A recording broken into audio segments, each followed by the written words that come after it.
Hey, peace and love, peace and love. This is Brother Garfield, man. We're gonna have some fun tonight. I'm gonna be on for like 4 hours. All right. I'm gonna play a video that Uncle Suge made about Chief X and his behaviors and so forth.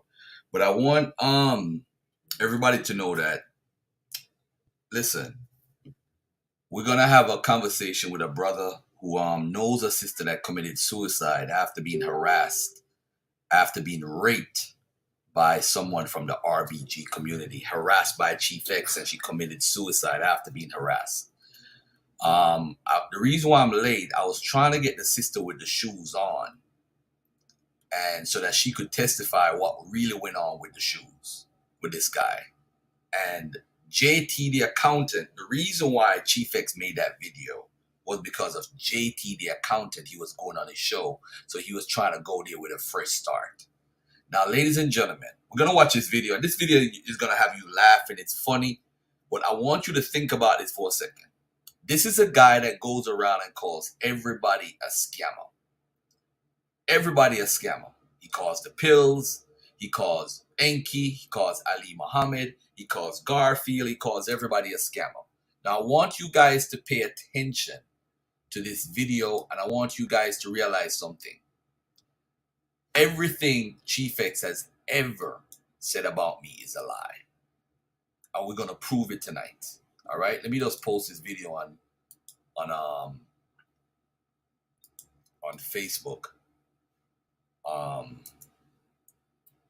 Just to let everybody know that I'm live. But I mean, anybody's welcome to come on. Even Chief X, you're welcome to come on and defend yourself tonight. Because everything is gonna be out tonight.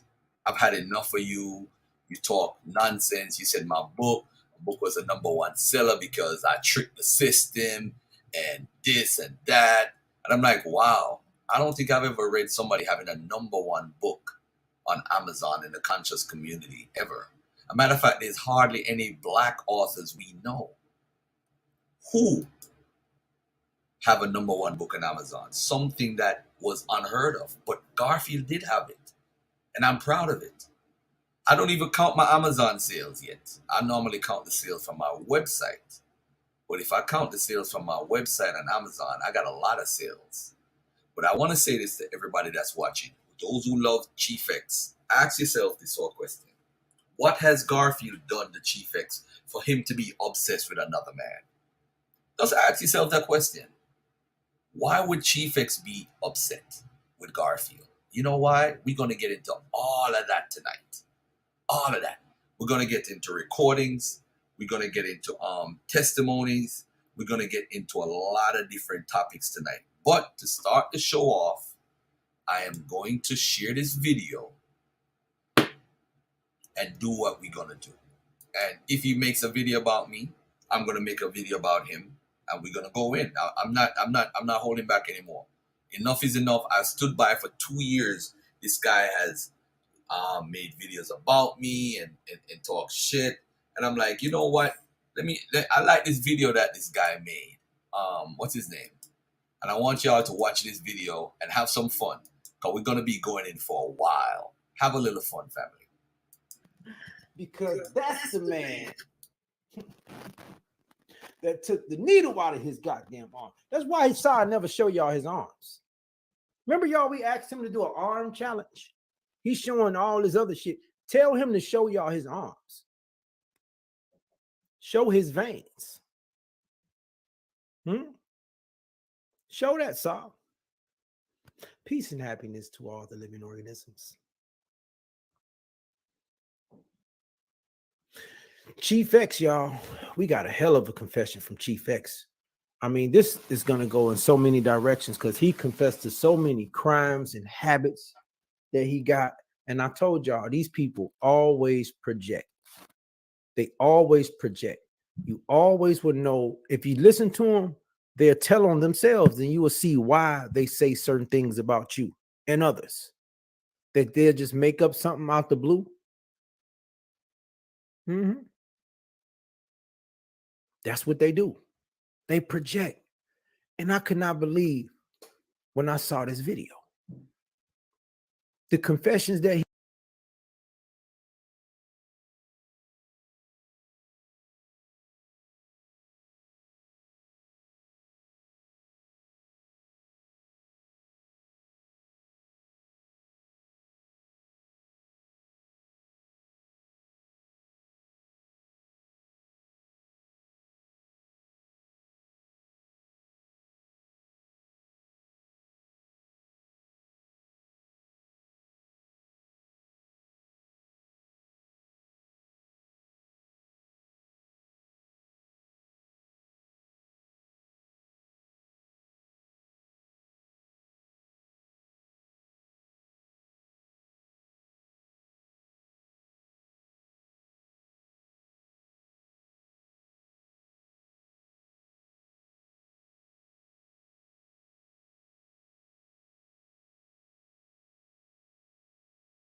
he give in this video is unbelievable.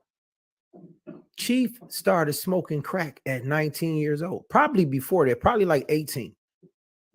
But based off the story he's telling, the years, he give dates and everything, y'all. He was smoking crack at 19 years old. Smoking crack. He was in the Navy and started smoking crack. He had to be fucked up in the head. He had to be dealing with some serious depression. Because if you go to the, any military, it's discipline. I mean, I just can't believe the confessions that he gave in this goddamn video. Unbelievable. Stealing, scheming. He got his ass whooped. You see Debo riding that nigga on the bike. That ain't on there for no reason. It's a story behind that. And when he see this thumbnail, I know he imagine where that. Imagine what he is thinking, y'all, when he see this motherfucking thumbnail. Let me pull it up. Because he told the story. Ain't nobody ever known nothing about him being on the handlebars of a beach cruiser. Right? Nobody knows, excuse me, that he got put on the handlebars of a beach cruiser and taken to a location, y'all. And y'all ain't gonna believe this shit when y'all hear it. Y'all like, Suge, you making all this up. You would have been broke this news. Chief ain't smoking crack at 19. Chief running credit card scams. Listen, don't buy no Moringa from this nigga because he gonna get your credit card number. I canceled the card I bought shit from him from. I canceled that motherfucking card that I used to buy my Moringa from this nigga. And I'm one of the only people that he can't show you another YouTuber that bought his Moringa. I'm the only YouTuber that supported this motherfucker. And he turned around and talked shit about me. Unbelievable. But if you bought something from him, you better cancel that credit card. Because this nigga running schemes. And he might be a fucking informant. Listen, this rabbit hole is so motherfucking deep. This should be headline news. He basically about to tell y'all he was facing federal charges and he just got a slap on the wrist. How? Federal charge? Smoking crack, stealing and scheming, credit card scams, agents flown in from all over the world to investigate this nigga. This is his story. All while he's smoking crack. And remember, he said he was working in a high school at 25. He was smoking crack. And that's when he was smoking crack. He was smoking crack around that time. You would think, no, I want nobody smoking crack at 20. This is why I told y'all that's an old man drug. And I can't believe he got caught up in it at a young age. He got caught up in it in the 80s. He was smoking crack in the 80s.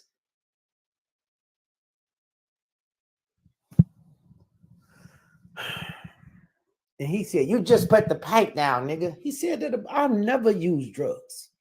Why would he say that about me? You just put the pipe down, nigga. No, nigga, you just put the pipe down. I've never used drugs in my life. I drink very occasional, very light drinking. I've never smoked a cigarette. Smoked Black and Milds one time when I was on probation, and then I relapsed and smoked weed again and went to jail for a dirty urine. I've never did drugs. Never. But he'll just throw that out there at me. Why would he say that about me? Projection, y'all. He just put the pipe down. He might be clean now. I don't think so. I think he's smoking. He said he made $500,000 in sales one of them years. And he showed a box of receipts and said this was $500,000, y'all. That's $500,000 motherfucking dollars, man. You sold $500,000 worth of Moringa, nigga. See, people say shit like this and they want us to believe it because he got a big ass box of receipts. And we supposed to believe that's everything somebody buying Moringa. You printed out all them receipts. That don't make sense, y'all. Everything is digital, so why would you print all that paperwork out and hold up a big ass box of receipts? This is my Moringa products purchases. $500,000. I believe everything about Uncle Shug is 100% facts. Everything I said about him is 100% facts. He tried to get that little girl. This is what this nigga said about me. Uncle Shug is homeless. He lives in a hotel. He has an air conditioning wall unit. I used to live in a hotel. This is what he said. I used to live in a hotel. I was smoked out for crack for 2 years, living in a hotel. This is his confession why he's saying this is my current situation. This nigga crazy. He confessing his past and saying that's my current situation. This nigga is crazy. And it's sad because everybody know where the fuck I live. Everybody know I done flew drones over the motherfucker, walk in and out the house. So many times I go live walking out the house and in the house, to the store, the gas station, flying a drone across the street. That's how dumb. And then he turned around and say, everything I said about him is 100% facts. I don't lie on people. There's not one time you can find Chief X lying on someone. Not one time. I don't lie. Everything I say is 100% facts. Well, let's listen to these facts. Let's listen to these goddamn facts. And then we're going to break this shit down as it go. I don't think you've changed a thing. Go on, jump. No, I don't want to jump. Yes, you do. You smoke crack, don't you? You smoke crack, don't you? Oh, and look, this ain't a full edit. This is just a preview of what's coming because as I was doing it, I said, you know what? Let me not take too much out. I want people to hear this in context so they can say, oh, he chopped it up and played that part. No, I played most. It's a 30-minute show, and it's still up on this channel. It's a 30-minute show, and I took out 10 minutes of it. Took out some of the little shit filibusters that don't got nothing to do with the subject. Okay? So it ain't no manipulation or nothing in this. The edit will be, this is just like I did the Sign of the AIDS video. Show y'all the raw footage. Might take out just a little bit of irrelevant shit, but the original video can always be seen on their channels.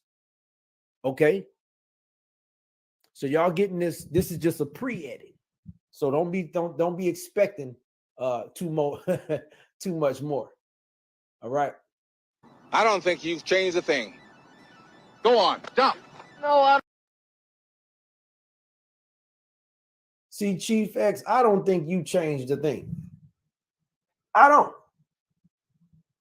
don't think Chief X changed a thing, y'all. I don't. I bet you he's still smoking crack.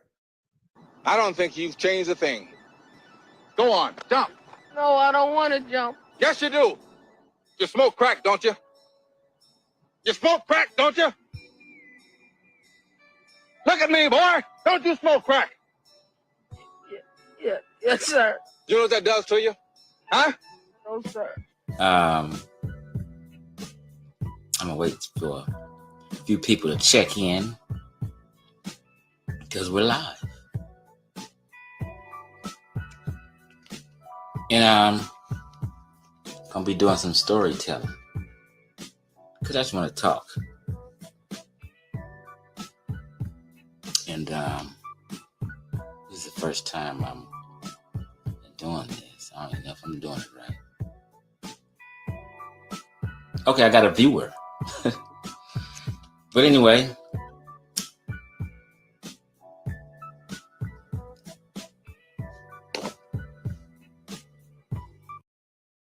This nigga smoking just like his goddamn mama. Look at this nigga. Act just like his mama. Or his sister. And this is a Facebook Live. He did this on Facebook and brought it over to YouTube like a dumbass. Look at Sweet X. Oh, this before he cut his hair, y'all. Because he ain't bald. That nigga hair so fucking white, he cut that shit off. He don't want nobody to see how white he is. That nigga head look like ZX beard. That nigga smoked this shit. I'm telling you, that's why that's another reason why them niggas hair turned white, because they was smoking that white. That's why they whiten up so quick and so fiercely and hard. That shit just, like, everybody gonna get gray. We get that niggas get gray in their 30s. You know what I'm saying? But these niggas should be white like Santa Claus. So this is before he cut his hair, y'all.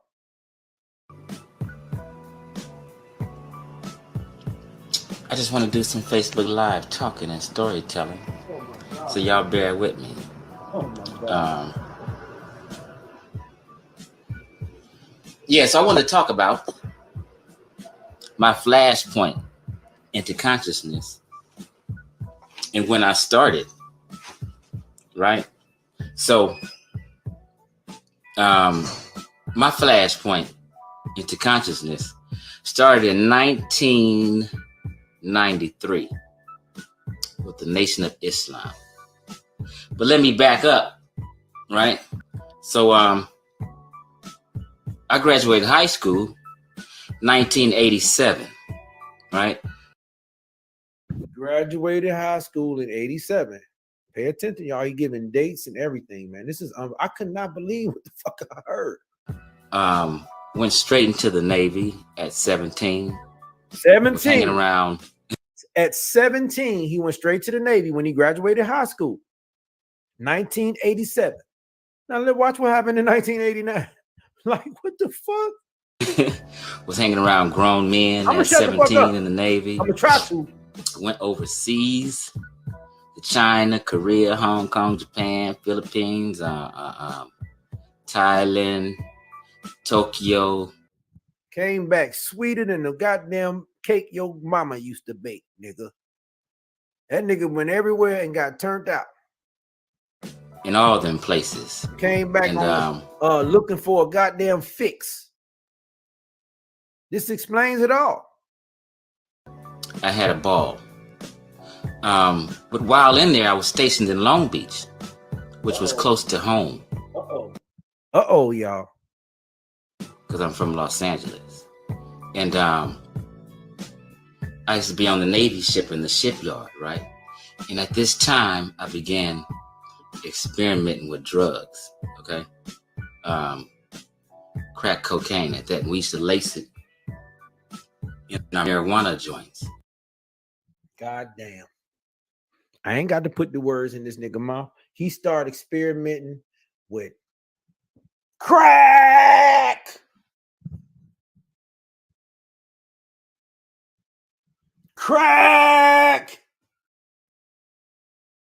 Wow, he in the Navy.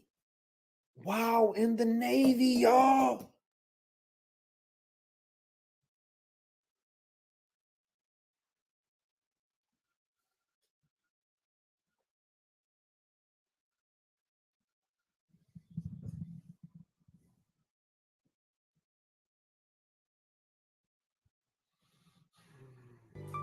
And I'm in the service, so I'm not supposed to be smoking weed or doing anything. And I end up experimenting too much and kind of developed an addiction, right? And eventually, after 2.5 years, I had to take a urinalysis, and it came up positive for marijuana and cocaine. He graduated high school in 87. He's telling y'all 1989 stories, man. Y'all hear this shit? Tested positive for crack while he's in the Navy.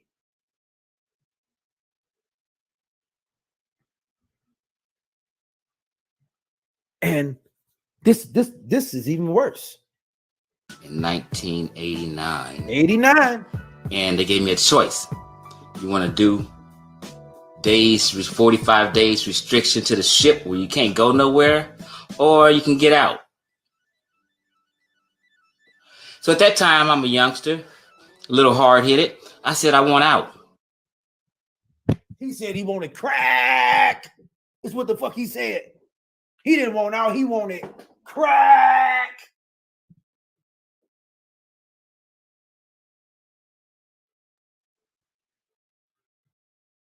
He could have got the help he needed while he was in the Navy. But he wanted that crack. He wanted that crack. You ain't going to jail or nothing, man. We're going to get you together, stay on this ship. We're going to put you out there in the middle of the ocean for 45 days, get you clean.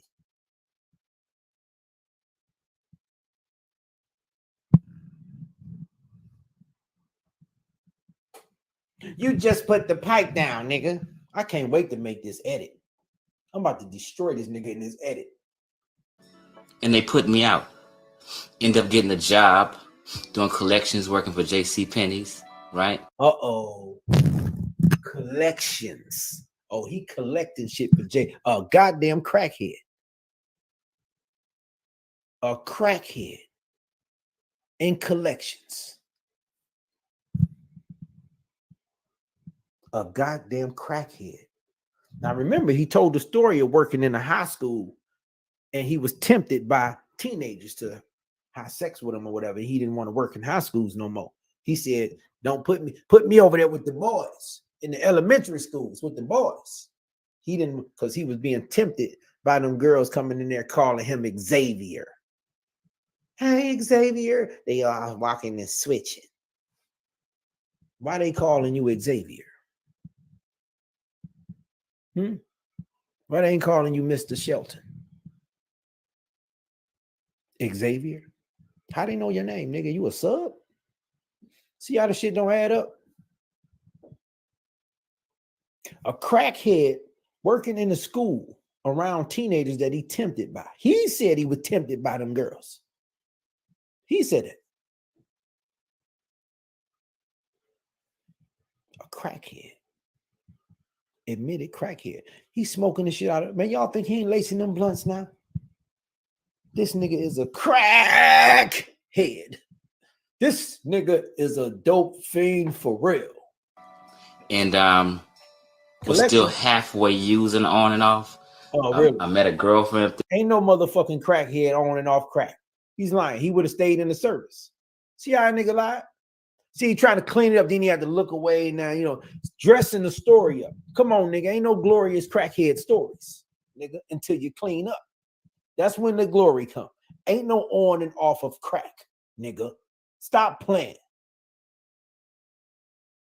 Yeah, what my first real love, and fell in love with this chick. Her name was Bridget. I'm still looking for Bridget to this day. And me too. Mola, Miss Vincent. So I fell in love with this chick, and she kind of halfway straightened me out, but I never told her that I was using drugs or what happened at this time in 1990, right? And we had a beautiful relationship, and she worked. 20 years old, y'all, smoking crack, lying to a woman.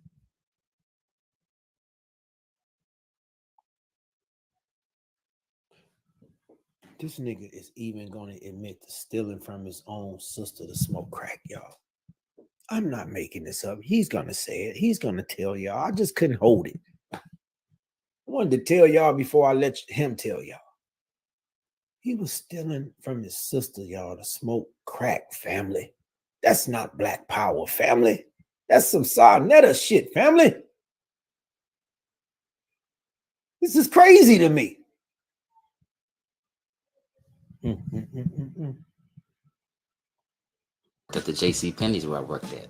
But then as I was there, I'm young and my homies is around. I began to scheme and scam up at the J.C. Penney's. Right? Oh my God, he right into it.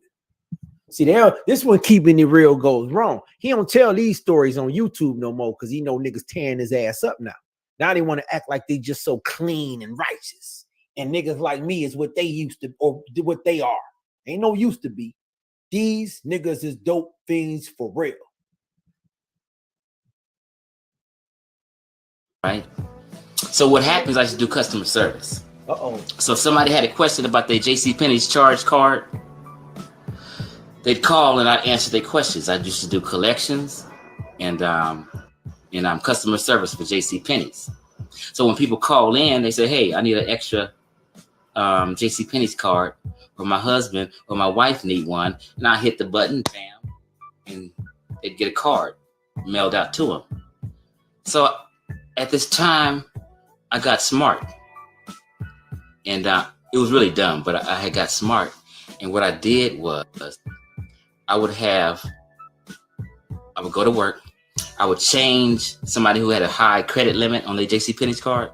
I would change their address to my address, right? And I hit that button and I get a card at my house. You buy some Moringa from this nigga after hearing this, you the dumbest motherfucker on the planet.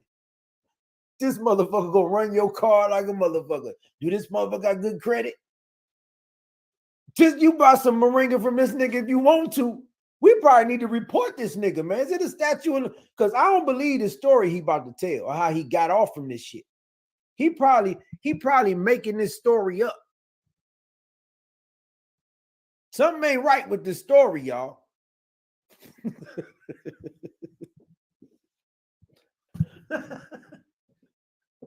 This is crazy. You better not buy no Moringa from this nigga. Or none of them goddamn he got edibles and shit now too. Remember he showed a box of weed I guess he got some weed products and shit going.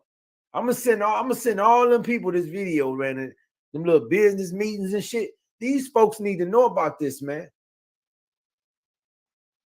Don't share your credit card information with this nigga, y'all. At this time, doing a whole bunch of cards. I would get all these JCPenney's charge cards mailed to my house, and I would sell them to friends. But I would use them also. Because at this time in 1990, you didn't need ID if you went to JCPenney's or Sears like that. You just gave them your charge card, and they charge it and get it.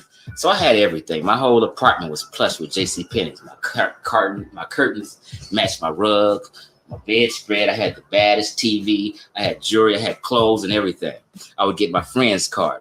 Then I got a little sharper, and I started putting in people's names. So if your name was, what's up, Roland James? If your name was Roland James, I put in Roland James, and a bunch of Roland James would pop up. Bam, I hit that button, and a card would be mailed to my house named Roland James. So here you go, Roland James. Give me $300. You can go charge up to $20,000 if you want at JCPenney's. My friends was acting a fool. They was buying jewelry, diamonds, and all kind of things. And I was doing my things. I was selling cards to everybody, right? And my drug addiction picked up, right? And what happened was I got high one day and I was fiending. And I had this gold link.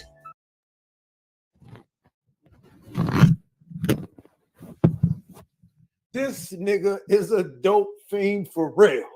We need to drop that beat on this nigga, boy. This nigga is a dope fiend for real. Crack! God damn. He ain't even got no money, y'all. This nigga smoked out.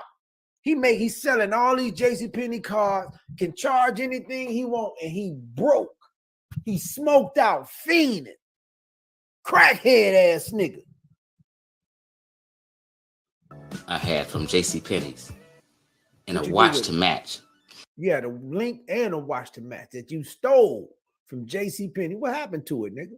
And my dumb ass went to JCPenney's to try to take it back to get a refund.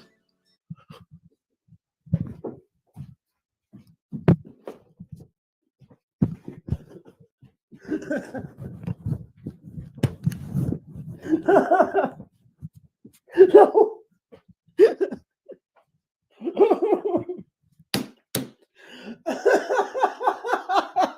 No, he didn't, y'all.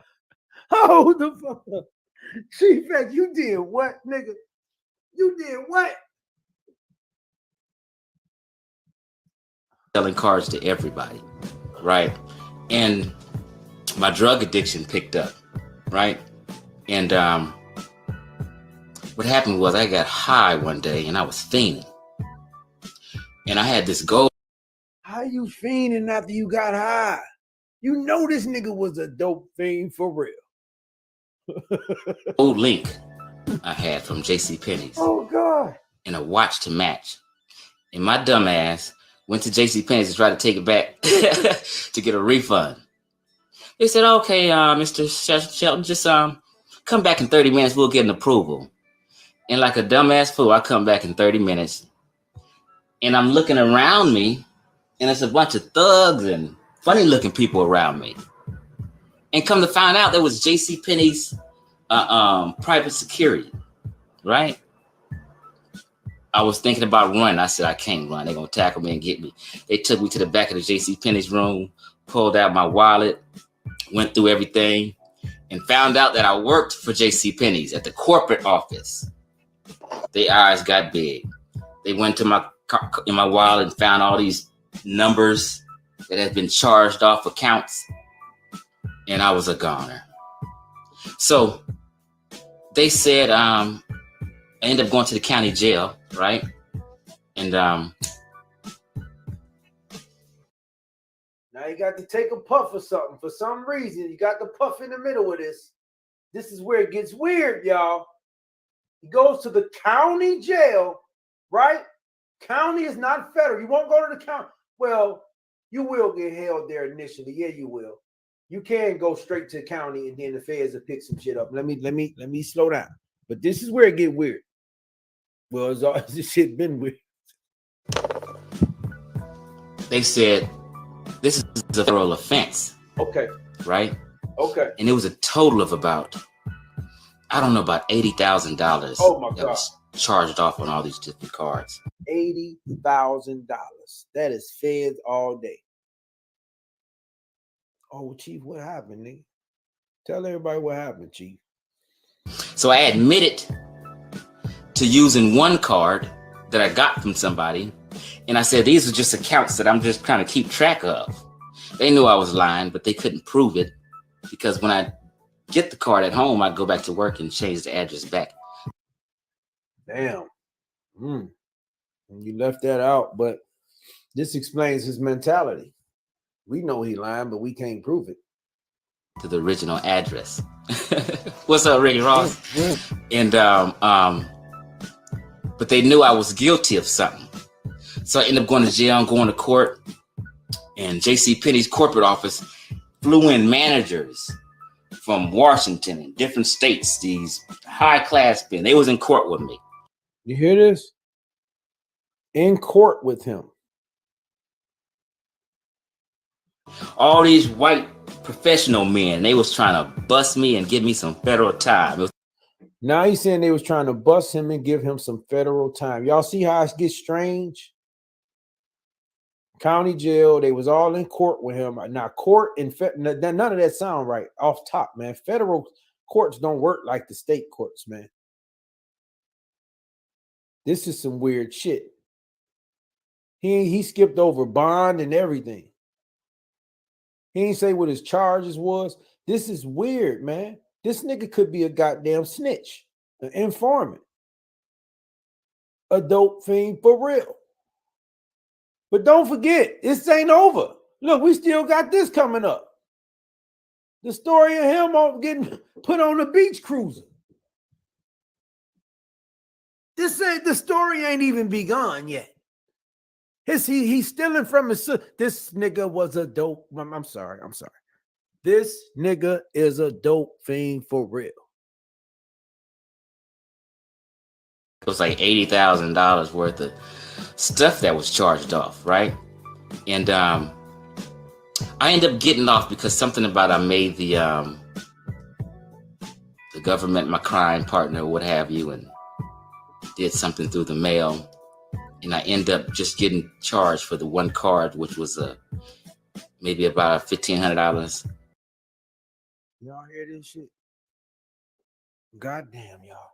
Did y'all hear this?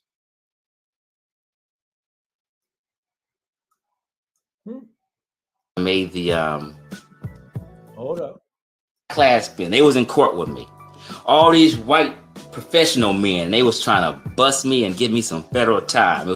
Listen, y'all. I think it was like $80,000 worth of stuff that was charged off, right? And I ended up getting off because something about I made the government my crime partner, what have you, and Y'all hear this? He ended up getting off because he made the government his crime partner or what have you. What the fuck am I hearing? Did I repeat that right? I mean, am I going goddamn crazy? professional men, they was trying to bust me and give me some federal time. I think it was like $80,000 worth of stuff that was charged off, right? And I ended up getting off because something about I made the government my crime partner, what have you, and y'all hear this motherfucker? He told on all them niggas who had credit cards and shit. I bet you he gave everybody up, y'all. I bet you he gave up everybody he sold or gave a card to. This is a piece of shit ass nigga for real. Unfucking believe. And he's a crackhead, so you know he's ratted. He a snitch, he a crackhead. Listen to this whore. Bust me and give me some federal time. I think it was like $80,000 worth of stuff that was charged off, right? And I ended up getting off because something about I made the government my crime partner, what have you, and did something through the mail. And did something through the mail. Listen to this nigga, y'all. And you know what else I'm starting to believe? When these niggas are informants like this, they make them niggas do these type of videos and leave it up. You have to leave this part of your goddamn, this is it. And you're going to have to deal with the backlash and ridicule of this shit. Y'all hear me? Because why would he have this video up? Think about it. The people want us to know that he's a rat ass nigga because he's did all that stealing and scheming and scamming. Them people want us to know this about him. So part of his deal is to get on this bitch and say, nigga, this your script, nigga. Tell your story, nigga. This is your script. This part of your life. It ain't made up. This is the script. Talk about this part of your life and keep it 1,000. They know when he lying. This nigga's a dope head for real. And it's not over, y'all. Y'all would think, damn, this is the end of the video. Open up the panel. Let's talk about it. We ain't even halfway through this motherfucker yet. This is a 20-something minute video. And I took the bullshit out. We had 9 minutes and 5 seconds. Think about it. Y'all just sitting back now like, what the fuck is he about to say next? I'll tell you this. This nigga is a dope fiend for real. And I end up just getting charged for the one card, which was maybe about $1,500 charge off, and it was a petty theft. So did a couple weeks and got out. Once I got out of jail, I told my girlfriend and her friend who worked there what to do. They dropped it down to a petty. Y'all hear this motherfucker, man? Y'all hear this motherfucker, y'all? God damn. Man, I'm going to take that back one more time, man. Listen to this shit, y'all. Right. And it began to get hard. So my drug addiction took off. My girl who worked there, who I was in love with, Bridget, charged for the one card, right? And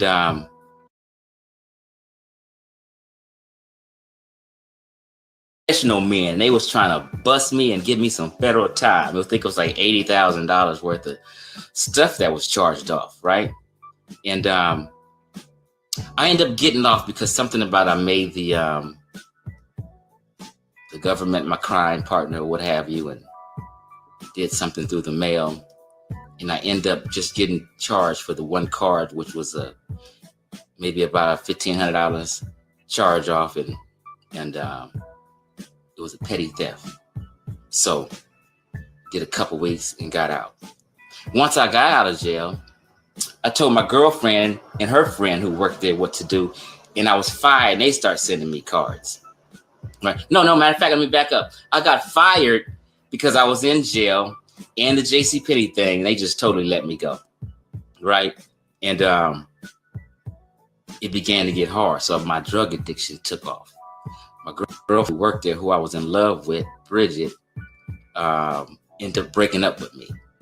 And it was the first is his early 20s, y'all. His early 20s, man. This is fucking sad. First time I cried and cried behind a woman. I mean, you know, I used to just be hurt and I felt pain in my chest. So I'm like 20 and I never felt that before. And I just had this pain in my chest. Bridget broke up with me. From that point on, I went on about a 2-year strong run using crack cocaine from 1990 to 1993. Y'all hear this? He graduated in 87. He was smoking in 89. And he just telling the story from what happened from 90 to 93. This nigga is a dope head for real.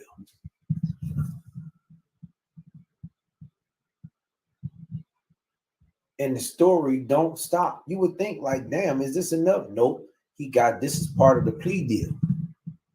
This is part of his plea agreement. Humiliate yourself, nigga. You're gonna have to deal with this shit, nigga. He did this on Facebook and put it on YouTube. Why? He had to. It's in the goddamn. They say, hey, you ain't see line 16 in your contract terms and conditions. You ain't see line number 16, nigga. We'll go back and read your contract.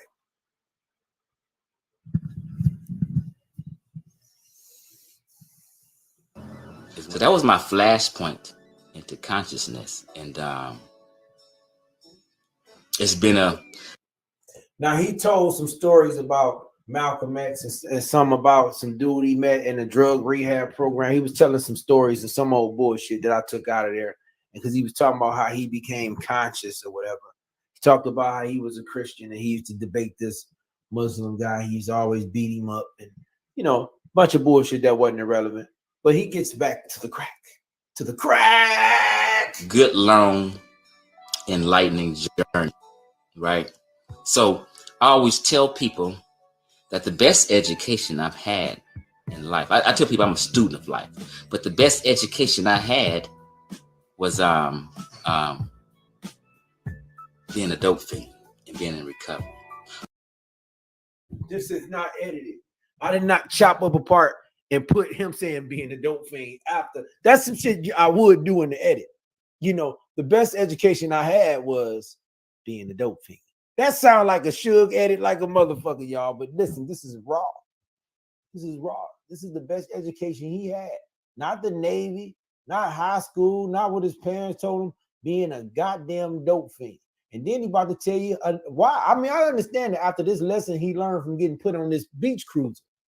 I can understand how that was the most important lesson he learned. I can. So let's hear that again. It's been a good, long, enlightening journey, right? So I always tell people that the best education I've had in life, I tell people I'm a student of life, but the best education I had was being a dope fiend and being in recovery. I learned a lot about people, right? And behaviors. And when I was in that drug program in 1993, at this time it was hardcore treatment. You hear this? Hardcore treatment in 93. A dope fiend for real. This nigga was 23. And all this soft shit they do now, it was hardcore treatment. And everybody in the group. How he know what the treatment programs is like now? Because he been in them, y'all. He been in treatment. He just told on himself. He just told on himself, y'all. This nigga is a dope fiend for real. Group. A different day, they call it tech treatment. They sit you in a chair and everybody's in a circle around you. All your peers. And they get on your shit and tell you about your shit, about yourself. So you got 30 people and you in the middle of a circle and they getting at you, oh nigga, this is what you're doing. You got ego problems, you this and this and that. And they shoot at you hard. That was called attack therapy back in them days, right? And you learn so much about yourself. Because sometimes they say, sometimes people can see you better than you can see yourself, right? So when people used to shoot at me, I was just, and you couldn't really, just had to kind of take it and listen, you know what I mean? And I learned a lot from them. I learned a lot about my personality, what was wrong with me, what was I doing wrong, and things like that. You know what I mean? Thanks, Ross. And that was my greatest education, being a dope fan. You know what I mean? I remember times I used to be all up in alleys in South Central LA and Compton, just running around getting high. You know what I mean? Just feeling, just feeling destitute. I remember one time I was in an alley in Compton, just sitting there. I had no more money to get high. I was still fiending. I had been up for 2-3 days. I didn't know what else to do. I'm just sitting on this couch, this dirty ass couch in Compton, a Compton alley, and I fell asleep. Man, goddamn, y'all went to warm my coffee up, man. I gotta take this shit back, man. This nigga is a dope fiend for real. God damn. Holy shit. I remember one time I was in an alley in Compton.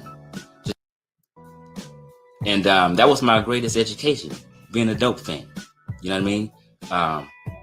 I remember times I used to be all up in alleys. So you know he loved going back to being a dope fiend because that's where he learned the most at. So every time he wanted to educate himself, he smoked that crack. In South Central LA and Compton, just running around getting high. You know what I mean? Just feeling, just feeling destitute. I remember one time I was in an alley in Compton, just sitting there. I had no more money to get high. I was still fiending. I had been up for 2-3 days. I didn't know what else to do. I'm just sitting on this couch, this dirty ass couch in Compton, a Compton alley, and I fell asleep on the couch in an alley, right? And I remember one day I went home because I was staying with my sister. And this is maybe 92. I'm backing up. And as I was staying with my sister, I wasn't doing shit.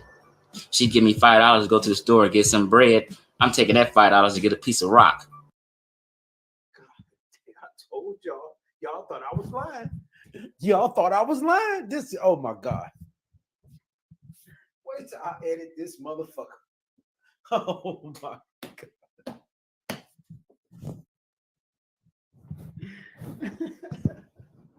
Oh my God. The bread money. The bread money.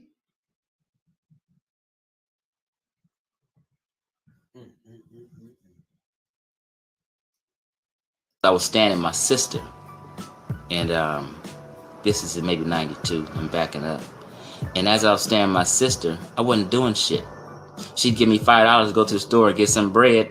I'm taking that $5 to get a piece of rock. I don't show back up for 3-4 days later off of $5. You know what I mean? It's a cold-blooded drug, and it takes you everywhere, right? So, no, nigga, they see blaming on the crack, blaming on the crack. No, it's you. Ain't the crack, nigga. It's you. If it was the crack, everybody would do that. It ain't the crack. It's you. It's the weak people that do that shit. It ain't the crack.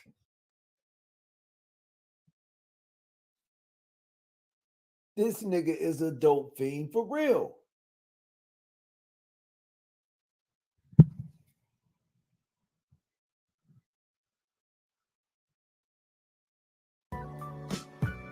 she got so sick and tired of it, and I wouldn't do nothing but get high and go lay on the couch and go to sleep, right? So, I think my mom said, don't let him stay there no more. Make him tough it out. And I called to come home because I died after 3 days. Mom, where daddy at? Why daddy ain't say that? See? See, y'all? I'm just saying. It's a hell of a common denominator in all these people that fuck with me and lie on me. They don't just deal with what's actual with me. They all create some type of fabricated lie on me. And it's a common denominator with each and every one of these old niggas.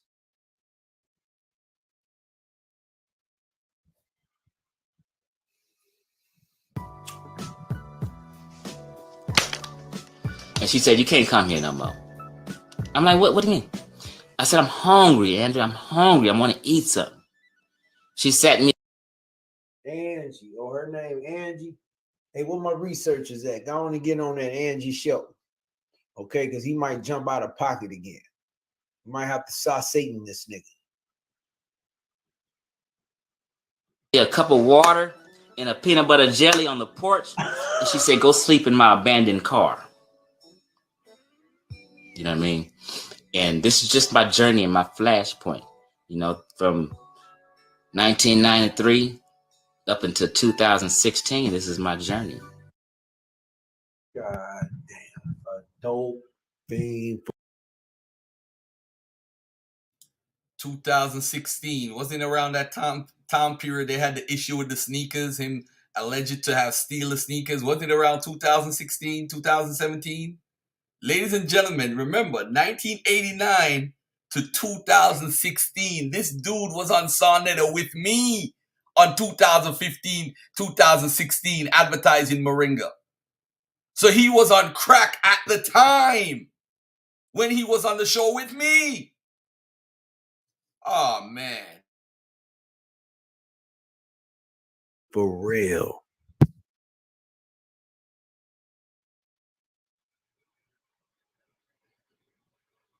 This nigga is a dope fiend for real.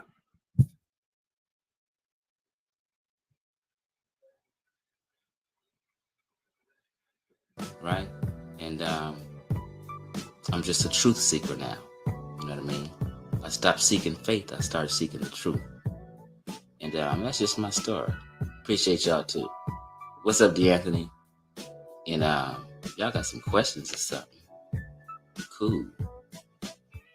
I'm just trying to scroll through these questions real quick. I mean, what's up, Shakim?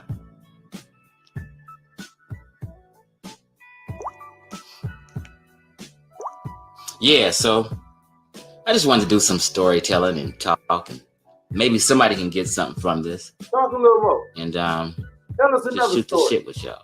Shoot the shit, my nigga. Tell us another story. I remember this one time. Come on, shoot the shit, Chief. So it's just Friday night. I'm at home chilling, about to eat me some edibles. Hey, Elizabeth. So fine. Thank you, sister. I'm talking about when he said, thank you, Kim. Love you too. Yeah, this is and that's about it. Glad I listened. What's up, Corey? Here it go. Come on, nigga. Yeah, that was that sandwich was good, Vincent.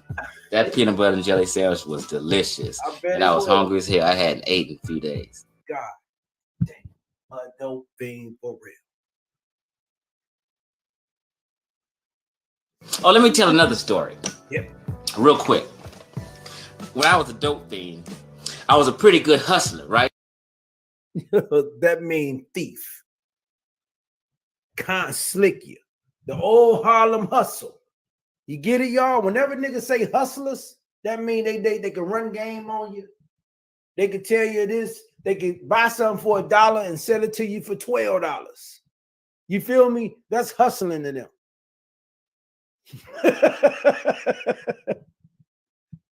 How you a good hustler and you a dope fiend for real? But listen to the story, y'all. This is great. So what I would do to get high and to get money, I would walk around parking lots like Kmart, Target, and shit like that, and I'd pick up receipts off the ground, right? And whatever was on that receipt, whatever item, I would go in the store and pick that same item up and walk to the customer service desk, and I had a receipt. But you had to make sure the SKU numbers, the numbers matched on the receipt, matched the numbers on the box. And I would do that daily, different Targets, Kmart's, where I was at, and that's how I would get my money. Plus, I'd hustle so good and bring the dope man customers, he started to give me a sack to sell myself to people who would ask for it.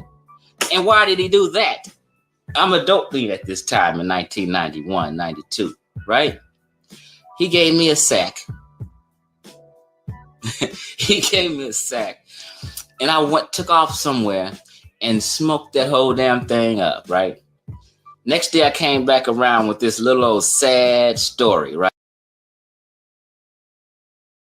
Where my money at, Smokey? He pulled a smoky on this nigga, y'all. That's why he got put on that beach cruise.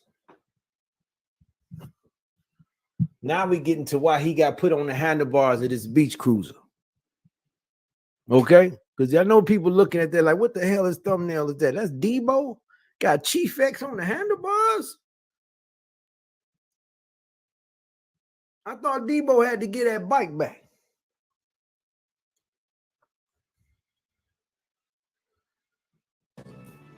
And he just listened to me like, I said, man, this what happened. Man, this what happened.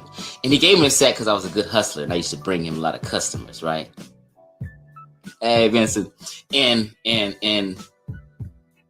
so when I came back empty-handed with the sad story, he just listened. He had a beach cruiser. And we in Bellflower. Man, we're gonna roll out. It's cool. And he put me on the handlebars, we rolled out. We're just gonna do some more shit and rolled out. So when we got to our destination, you know what we used to do in the hood, right on the beach cruiser. So when we got to our destination, right, I got off and he just shooting. And all I can remember is turning my head to the right and I seen a fist coming. Oh, you get bam! And just hit me. I fell out.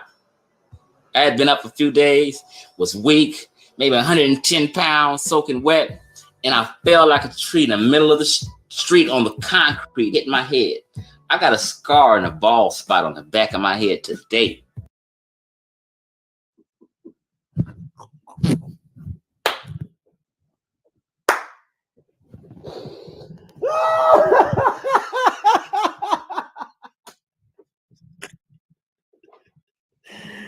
Chief X done ran off with the pack and got his ass knocked the fuck out, y'all.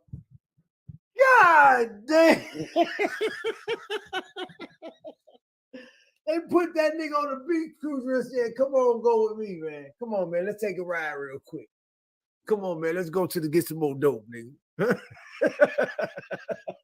Put that dope fiend ass nigga right on the handlebar.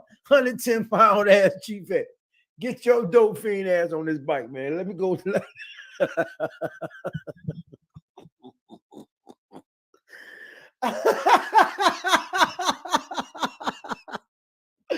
Oh, shit.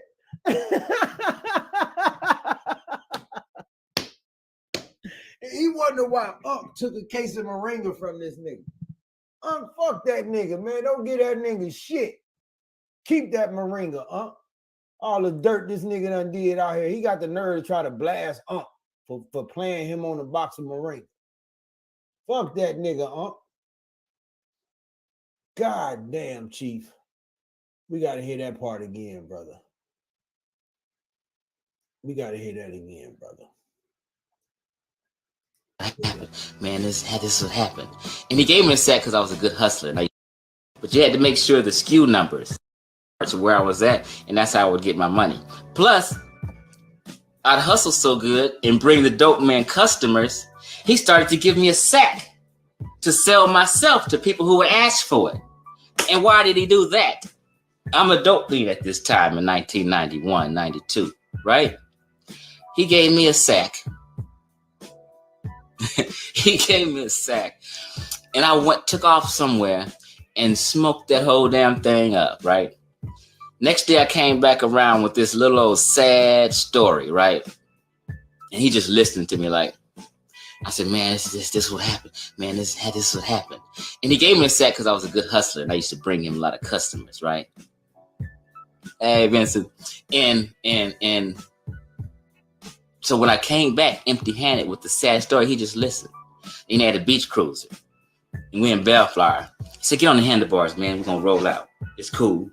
And he put me on the handlebars. We rolled out. We're just going to do some more shit and rolled out. So when we got to our destination, you know what we used to do in the hood, right on the beach cruiser. So when we got to our destination, right, I got off and he just shooting. And all I can remember is turning my head to the right and I seen a fist coming. Oh, you get bam! And just hit me. I fell out. I had been up a few days, was weak, maybe 110 pounds, soaking wet, and I fell like a tree in the middle of the street on the concrete, hitting my head. I got a scar and a bald spot on the back of my head today from that. I have no clue how long I was out. I have no clue at all. I might have been out for a few minutes. Then I hadn't slept in a while, and I just took a blow from this big old dope dealer.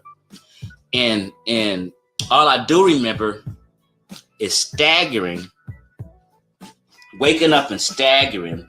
I had blood on my t-shirt because when I hit the back of my head on the concrete, it was blood. And I had blood on my t-shirt. All I remember is staggering and wobbling off. And I just kept stumbling down the damn street.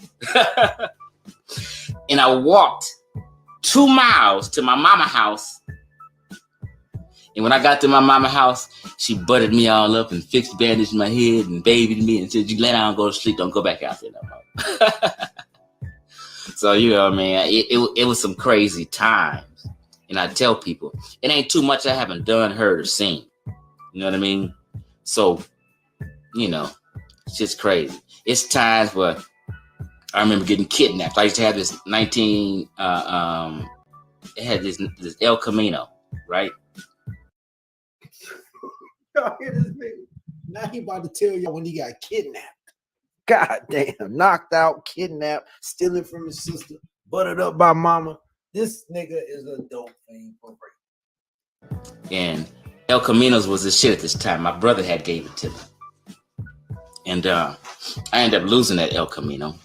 But I'm rolling around the El Camino, getting high. In 1989, this was. Somebody gave it to him. Damn, that's why I hate using the trackpad when I'm on this. My fault. And that's just my story.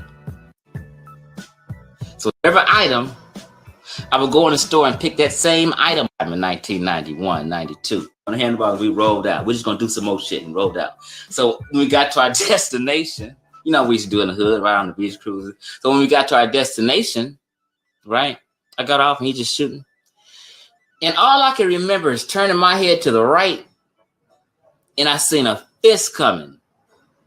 Oh, you got bam! And just hit me. I fell out.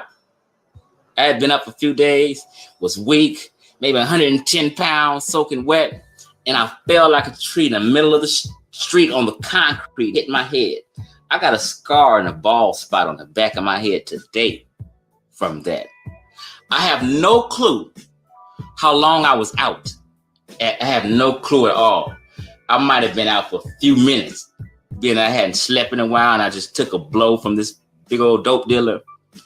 And all I do remember is staggering, waking up and staggering.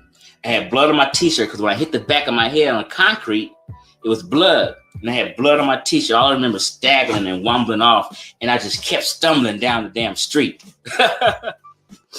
And I walked 2 miles to my mama house.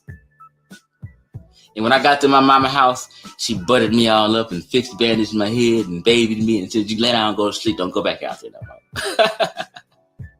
So, you know, man, it was some crazy times. And I tell people, it ain't too much I haven't done, heard, or seen. Okay, now he about to tell the other story, y'all. Listen, you hear all this shit that happened to this nigga, right? You know what I mean? So, you know, it's just crazy. It's times where I'm telling y'all, this is part of his plea agreement. He have to tell all his shit on the internet, public humiliation. That's part of his plea agreement. I remember getting kidnapped. I used to have this it had this El Camino, right? And El Caminos was the shit at this time. My brother had gave it to me. His brother gave him a car, sister gave him a place to stay, mama buttering him up. This nigga is a dope fiend for real. And I ended up losing that El Camino. But I'm rolling around the El Camino, getting high. In 1989, this was. And I was looking for some old shit. So I say, "Hey, man, where can I get some shit?" This guy said, "Hold up, man, I'll be back." Went to his apartment. 2 guys come out the apartment this time, right? One on one side of the window, because the El Caminos are just a 1-row seat. One on one side, the other on the other side. And he said, "Scoot over and get in the middle." One had a knife and one had a pistol. I'm high, fucking 110 pounds, 19 years old, and they scoop me in the middle. I got my hands up. Don't move. Put your hands down before I stick. Doped up at 19 years old, y'all. A dope fiend at 19.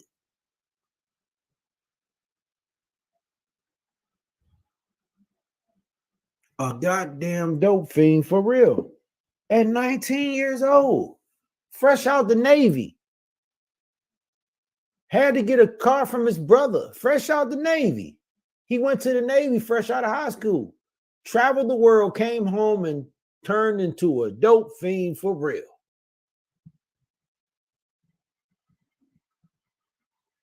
Your motherfucking ass. Put my hands down.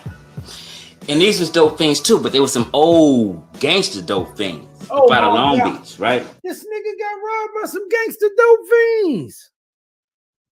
These were some dope fiends too, but they were some old gangster dope fiends, some ZX type of dope fiends.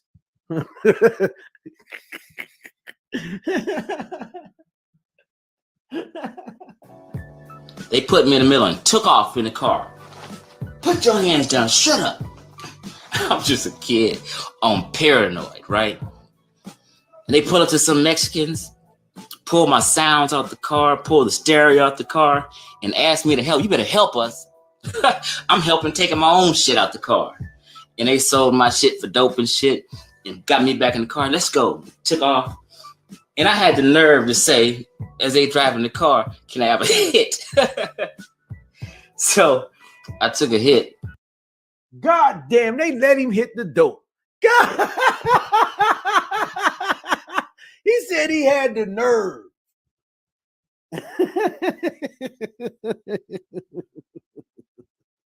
Yo, y'all. Yo. Come on. What the fuck?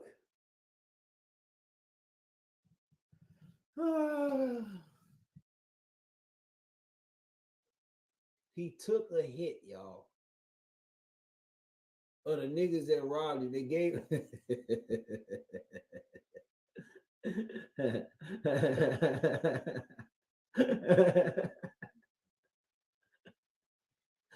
God damn, man, this nigga is a dope fiend for real. Let me get it back a little bit. I'm just a kid on paranoid, right? And they pull up to some Mexicans, pull my sounds out the car, pull the stereo out the car, and ask me to help. You better help us. I'm helping taking my own shit out the car. And they sold my shit for dope and shit and got me back in the car. Let's go. Took off. And I had the nerve to say, as they driving the car, can I have a hit? So I took a hit and really got paranoid at this time. They put my ass out the car and pulled off. I ain't seen that El Camino since. That was the last of that. I don't think you've changed a thing.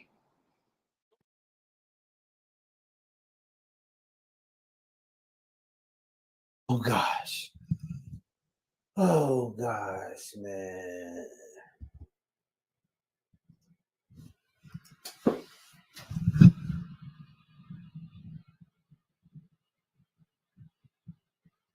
I told y'all everything I said, he said it. Y'all thought, no, he ain't say that. Suge, you exaggerating. You making that part up. He ain't steal from his sister. He ain't take bread money and go buy crack.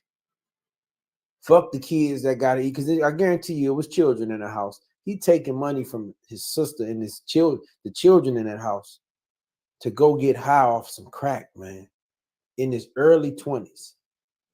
Now, I was informed that you have to be dishonorably discharged out of the Navy if it's less than a year or something. But he did say 2 years. He was there from 17 to 19. So maybe that's what the fuck. Unbelievable, man. This nigga is a dope fiend for real. Some type of informant. He was smoking crack when he was stealing from JC. This nigga, this is some crazy shit, y'all. Is it just me? How do this not fuck everybody up? All right, family. I got my man Black Lion Supreme in the building, but I do want to stop this video right here, and we're gonna move to a whole nother segment of the show. How you doing today, Black Lion? Peace, peace, peace. What's going on, fam? How All y'all right, doing? all right. You out there in California? You out there in California with Chief X, man? That's it. That's your neighbor, right? Nah, we in a whole nother. He in LA, and I'm in the Bay Area. So, Oh, okay. but You know, one of the reasons why I wanted to do this show was not that I wanted, because you guys know I refuse to talk about Chief X and give him any shine because that's what he wants. exactly. Bear in mind, ladies and gentlemen, I'm gonna show y'all a video right now, right? One of the reasons why me and Chief X are not on speaking terms is not the fact that he made a video that Garfield is a scammer. That's not the issue. The issue is for him is that I don't like Black Americans. This is his way of trying to get people to hate Garfield. Not that I'm a scammer, because people call what's his name a scammer for years, and he got more fans after people call him a scammer. But I want you guys to look at this video right here. I'm gonna show y'all a video, right? Hold on one second.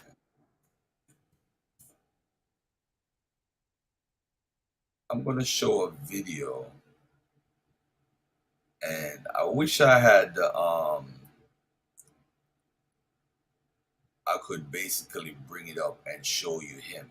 Because what we used to do is on Sonetta, I had a program called the Urban Economic Empowerment Program. And what happened is every week we used to be on for like an hour every Wednesday. And the thing is, a lot of people don't know this, but Chief X was on the show as a guest on several occasions, not just on one, on several occasions. And what happened is, I was shocked when he said nobody helped him to promote Moringa, but this was from 2016 when he alleges, well, he don't alleges, he says he was on crack in 2016. So that means, ladies and gentlemen, when he was doing the show with Garfield, he was on crack. So maybe that's why he don't remember that Garfield was helping him and looking out. All right. Oh, watch this now. Look at this now. It goes beyond this conversation about we making fun of him. I just play that just to buy time because I know Brother Onk is coming on, a few people coming on, and I wanted to talk about something that's never heard about. Yeah, he wanted to be a part of Dagger Squad, definitely. He wanted to be a part of Masi Warrior Clan, Amira Squad, all of them, but he's just not on that level of research. There was an incident that happened a couple years ago with a was it at an RBG event, brother Black Lion? Yes, indeed. So what year did this happen? Because maybe he was Oh on crack. So, man, this maybe he was. got an excuse. Maybe he was on crack. Let's see. This has got to be about 6 or 7 years ago. Got to be somewhere around there. So it was while he was possibly on crack, because it probably was 2016 before that. Was it was at an RBG event in California, or was it in another state? Yeah, this was a RBG set in California. Okay. And what type of event was it? This was an annual event that they Was would. it Lone Star RBG, the dude out of Texas, his friend? That's one of them.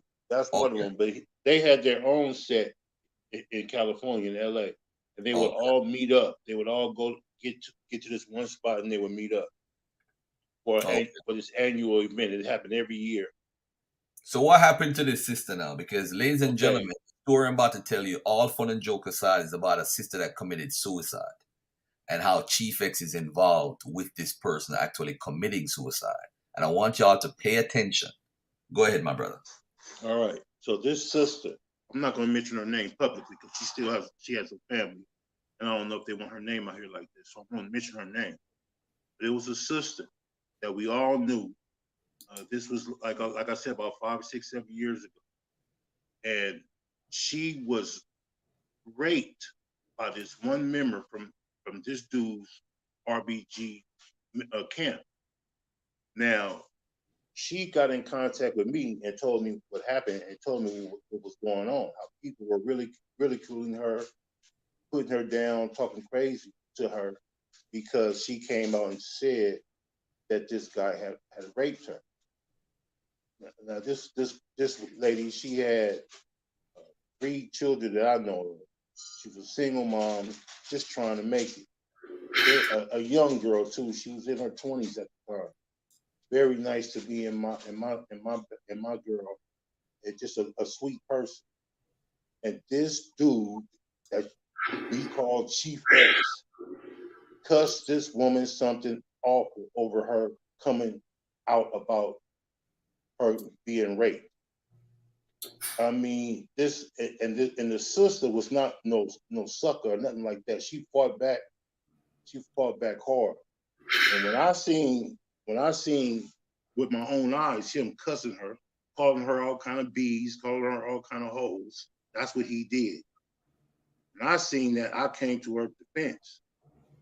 And what I did, because at that particular time, I was hooked in with a lot of RBG people, especially in the Lone Star.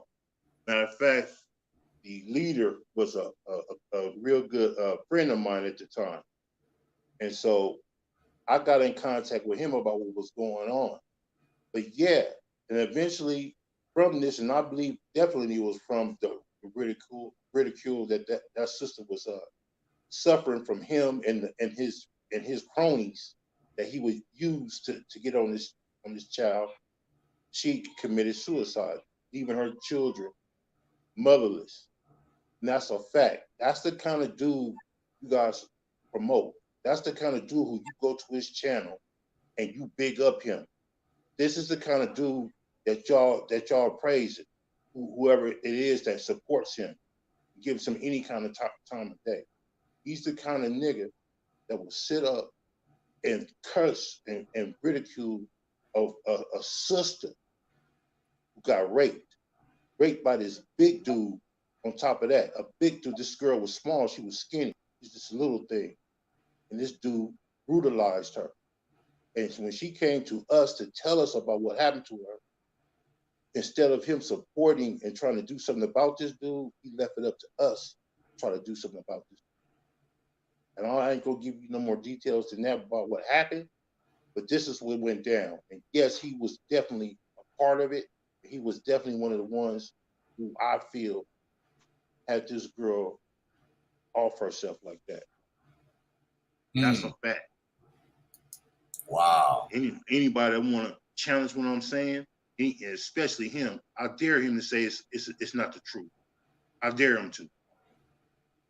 I dare him to say it's not true. Damn, yo. This sister, what state did she live in? She I can't remember exactly what state she lived in. She wasn't from Texas or nothing like that, or LA, but she went out there for the event and was treated like dog shit, bro. They treated her badly. Not just him, his whole set. She came to me crying and telling me all about it. Damn. All because she exposed a dude that was claiming RBG, claimed to be from his set,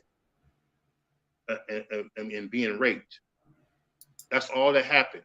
She never did anything to him.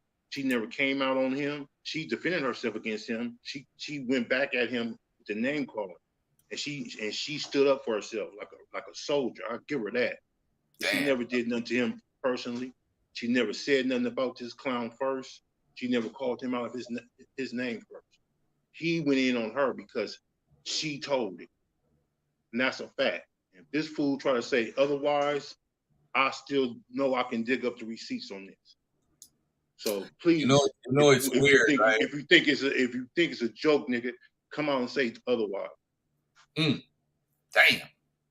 If you look on the screen, there's a brother by the name of Shaka Shakur. He used to call Chief X. I don't know if people know this, and this is 2016. So it's funny that he's running around while people were calling him a scammer. So I'm trying to figure out, why would he call Garfield a scammer? Why? It can't be because a brother said I charge him for services and he only got partial of the service. But when you look at Chief X's history, look at this. They call him T-Fex. How many people in the audience knew they had a group, a specific group for people who were scammed by Chief-X on Facebook? How many people? Because I'm waiting for him to do a response to this video because I got a lot of receipts I got to show. So how many people know that Chief-X was one of the biggest scammers in the community, period? It's not even making it up. I'm not. The only reason why I play that video is because it's funny. It's hilarious. You know what I'm saying? My goddess, gentlemen. my goddess got some moringa from this dude and found out that it was generic. All right. Facts. Look at what this guy said. This guy made a video. He said to T-Fex, aka Chief-X, and Lone Star followers, you're on the clock. Lies Chief-X tell. So he made a live video, family. Look him up. His name is Shaka Shakur from January 10, 2016, when he said he was still on crack. I personally dealt with Chief-X on Moringa, business level with Moringa. Now, what did you just say? You said you got Moringa from him, right? Right, brother? Yes, and what baby did you say? sure did. Yes. What you say it was what? She let me know it was generic because I'm right. trying to support this nigga. Look, that's what she got. I personally dealt with Chief-X on a business level with Moringa. It took me weeks due to an alleged loss of product at the hotel he was staying in. So he's going in on what's his name, Suge, right? And talking about Suge living in a hotel. He was living in a hotel. Finally got the product, and it wasn't what I expected. I expected a bag of Moringa and got capsules. The shit, in my opinion, was garbage, and the experience left a sour taste in my mouth. Happy I only paid him half the money. Real shit, big bro. The God best reincarnated. This nigga is smoking cream. So they're saying he's on crack at the time. This is not Garfield. But look at this now. What type of nigga inbox you some shit like this and don't even know you? Is he the feds? Look at what he's inboxing people, family. Look at this. You ready for these marijuana edibles? I keep them on hand and mail the next day. Goes back to what the brother said about Chief-X and cutting a deal from $80,000 worth of products. You looking at feds time. All right, now look at some of this. Go ahead, my brother. Go ahead. Yes, there's no doubt he was definitely doing that. Now that I think about it, there was another sister who was cussing him out about getting that fake moringa herself. He was good for going at sisters, bro. This dude would brutalize sisters online, call them all kinds of bees. At the same time, talking about the black woman was God, but you calling a woman all kinds of bees, all kinds of hoes, all kinds of stuff, exposing their business, trying to get people to go against them. This is what he do. He was beating up on women online. He's been known for doing this. It's not nothing new. And this is back in the Facebook days before we even came on YouTube. Years and years ago. I've been seeing and knowing this dude for over 10 years. Yep. Wow. It's amazing how a lot of people had the same horrible experience with this crook. So to the sister saying that I need to respond to the charges, no, you need to look at who you like and who you want to be around. And this is my point to the pseudo killers, right? He disrespected MCAT.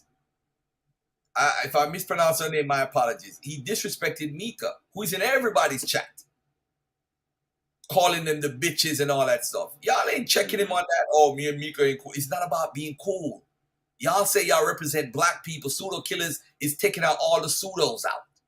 So these guys with their pseudo behaviors need to be addressed too. This is why I say, I got to make this video, man. For sisters like Mika, for sisters like MK, for the sister that died because of him harassing her. So mentally, she was so messed up, man. She's like, damn, man, this dude raped me and these niggas coming at me like I'm lying. Facts. Black women, man, we treat them like these Abrahamic belief folks who treat women like they ain't shit. Not all of them, but some of them. Beating women, treating them like they ain't nobody. Spitting on them, shitting on them. Look at this. Still doing it to this day. Still doing it. Capsules and cleaner that took over 2 months of back and forth lies and reminder to finally get only one of the 2 items I ordered. I asked for a refund. He denied it and told me I have to wait. The product is on back order, etc. Long story short, I submitted a PayPal dispute and got a full refund for both products, and he had the audacity to ask me to send him $20 back. I said, hell no, and kept my money. He's a serious fraud. Good news is Moringa capsules can be purchased via SP, along with other items he sells, because he don't make the products, he just resells them. Look at this right here. Last Thursday, you were supposed to send my cleanser. It's now Wednesday and I haven't received. Did you ever mail it? It's been over a month since I've been trying to get my packages, since September 8th. He said, you ordered Moringa cleanser or just cleanser? Didn't you get the Moringa? Oh, man. This dude, he definitely was high. He definitely. And this was going on 10 years ago. This is going on back 6-7 years ago. RBG. Like I said. You see, so ladies and gentlemen, this is him now trying to pinpoint Garfield to get all the anger that he got years ago for what he was doing. And I don't want you to think that the scamming is over. There's a lot of allegations out there from people who knows him very well. I'm about to play a small little short audio, and we're going to deal with this guy right here. I don't know where Unc is. Unc's supposed to come in here, but I don't know where he is. I want y'all to listen to this right here.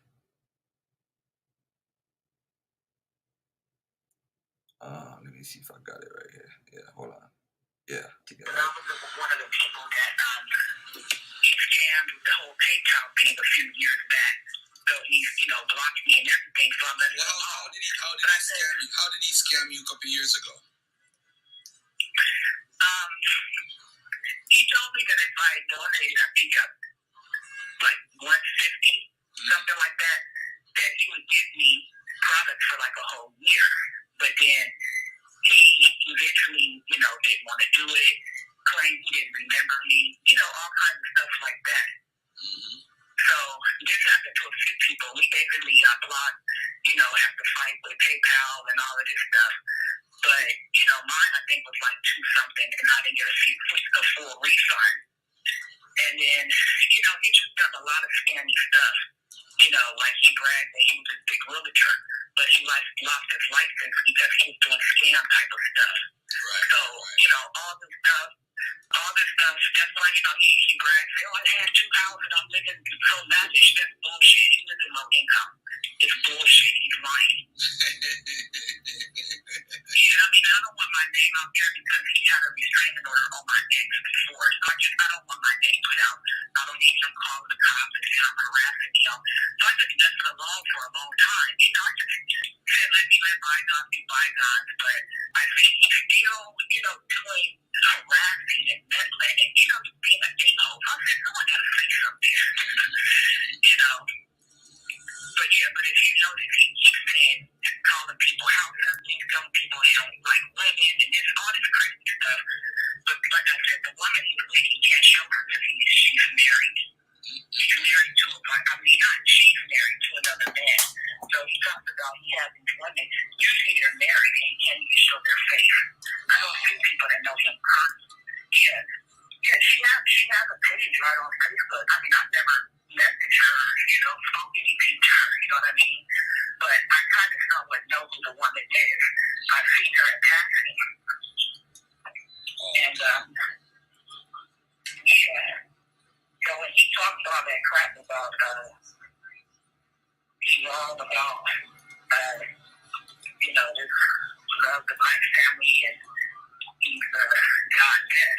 How did you give up the black family but you're sleeping with married men? You know what I mean? You're sleeping with your business partner that does your stuff, and she's a married woman. Because these are the little games that he plays. Wow. Yeah, there was a few other things. I can't even think about it, but it'll come back to me. But like all that fake lavish life living, like he's making so much, he's full of crap. He's living in low income. So he's talking about people not having homes and this person live with his grandma or you live with your aunt, all this stuff. He's in low income housing. Okay? All that. Yeah, wait a minute, sir. You notice he never showed the whole outside of his place. He never showed the room and all of that. It's a small, it's like a bungalow over there. Yep. I could just imagine. it's low income housing, so he's only paying about $150 a month rent. And I mean, just so much stuff that he keeps putting out there about so many people, and it just, it's ridiculous. It's ridiculous. There's a few other things. I mean, I already know. He does a lot of scammy stuff with PayPal. So this guy, he's all over the place. But if he ever come back and gives you with all this crap, some of that stuff needs to be said because this man, he's crazy. He's cuckoo. Yep, I could just imagine. Yeah. What happened? Your husband saw him and had some words with him? That's what it is? You see, but their incident, it has nothing to do with refinancing some property that he once had. So it was like something personal with them. And when he was confrontational with him and spoke to him years back, that's when, he had called the cops and asked for an emergency restraining order or whatever. So we've always just stayed back because, that's what he'll do. He'll call the cops.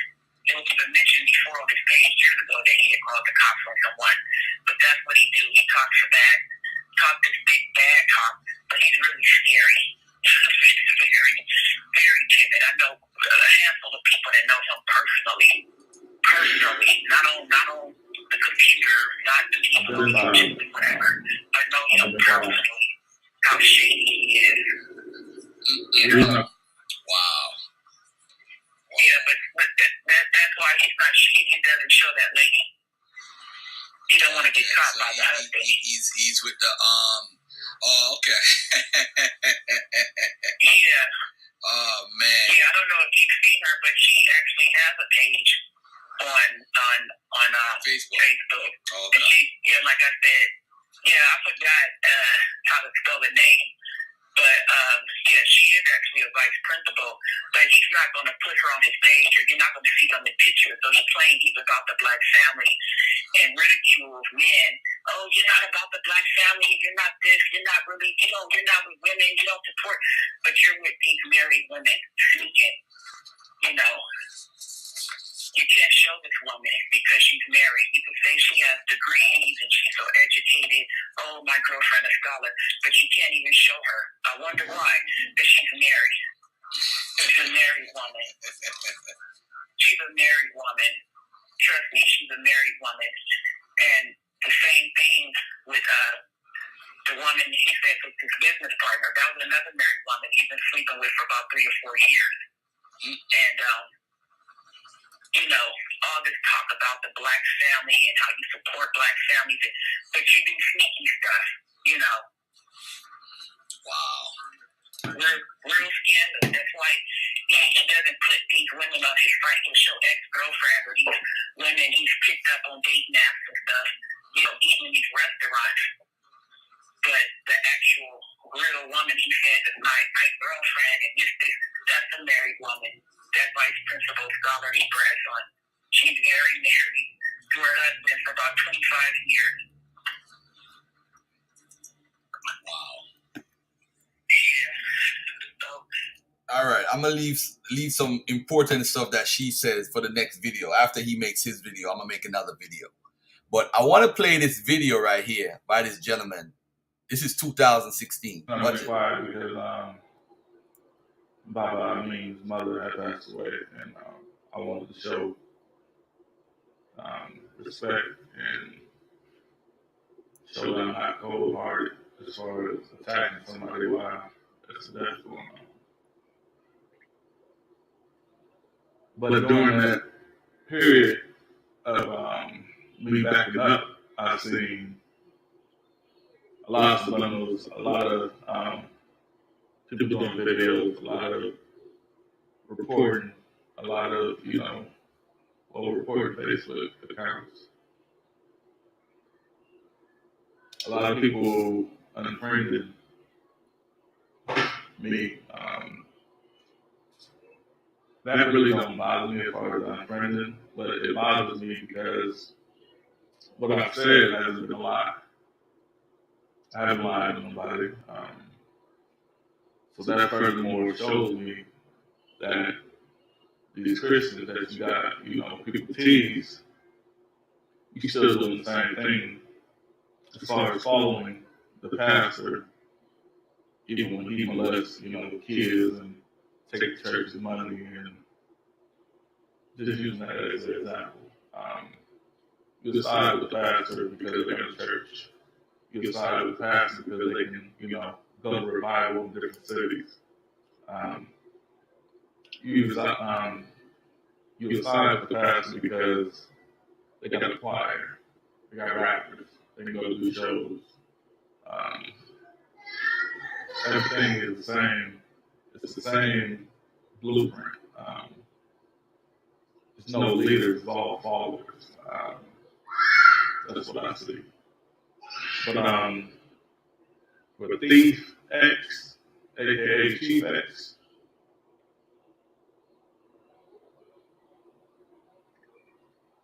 bruh, I tried to give you a pass when it was on the post, but you don't want to pass. You want to show your ass. You like attention.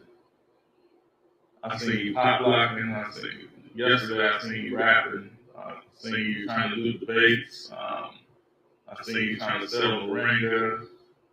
I seen you trying to say you the protector of women and children.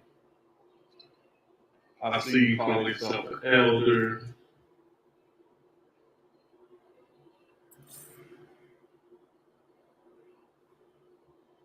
Bruh, you're an attention whore. Period. You'll never be nothing more than an attention whore. One thing that I've seen Lone Star. See that? Attention whore. He's still that. Still trying to get attention. Facts. Why would you talk about Garfield? Because Garfield is popping. I want to get some hype off of Garfield's name. Garfield always popping. He got a book out. Garfield's nice. Garfield on Sonetta. He's getting popular. You know what I'm saying? Now he's trying to use Garfield because he said, I'm going to pick on Garfield. Because Garfield really don't have no time to deal with Chief X, to make a video about Chief X. And what you're doing, Chief X, is trying to get a hype off of Garfield's name. You're trying to get a hype off of Asar Imhotep's name. You're trying to get a hype off of Ank's name. That is what you're trying to do. Get attention. Live your life, bro. Why are you so concerned with other men? This is leading me to another thing now. Is this the home? Is he taking crack all them years and probably sleeping with men and all that different stuff? You know, maybe that's what you're into. Maybe you're into men. Maybe your obsession with men. You are obsessed with the red pill, Phil Valentine, Enki. I notice it. You are obsessed with men. You make some funny videos. I ain't gonna front. You make some funny haha videos. Like your video a while ago about you being on crack is hilarious. With Uncle Shook's commentary. It shows who you really are. It shows who Chief X is. Your obsession. Garfield, hold on a second. Let me bring up this file that I have on Chief X. Let me bring up this file real quick. Don't have the room to talk about a dope.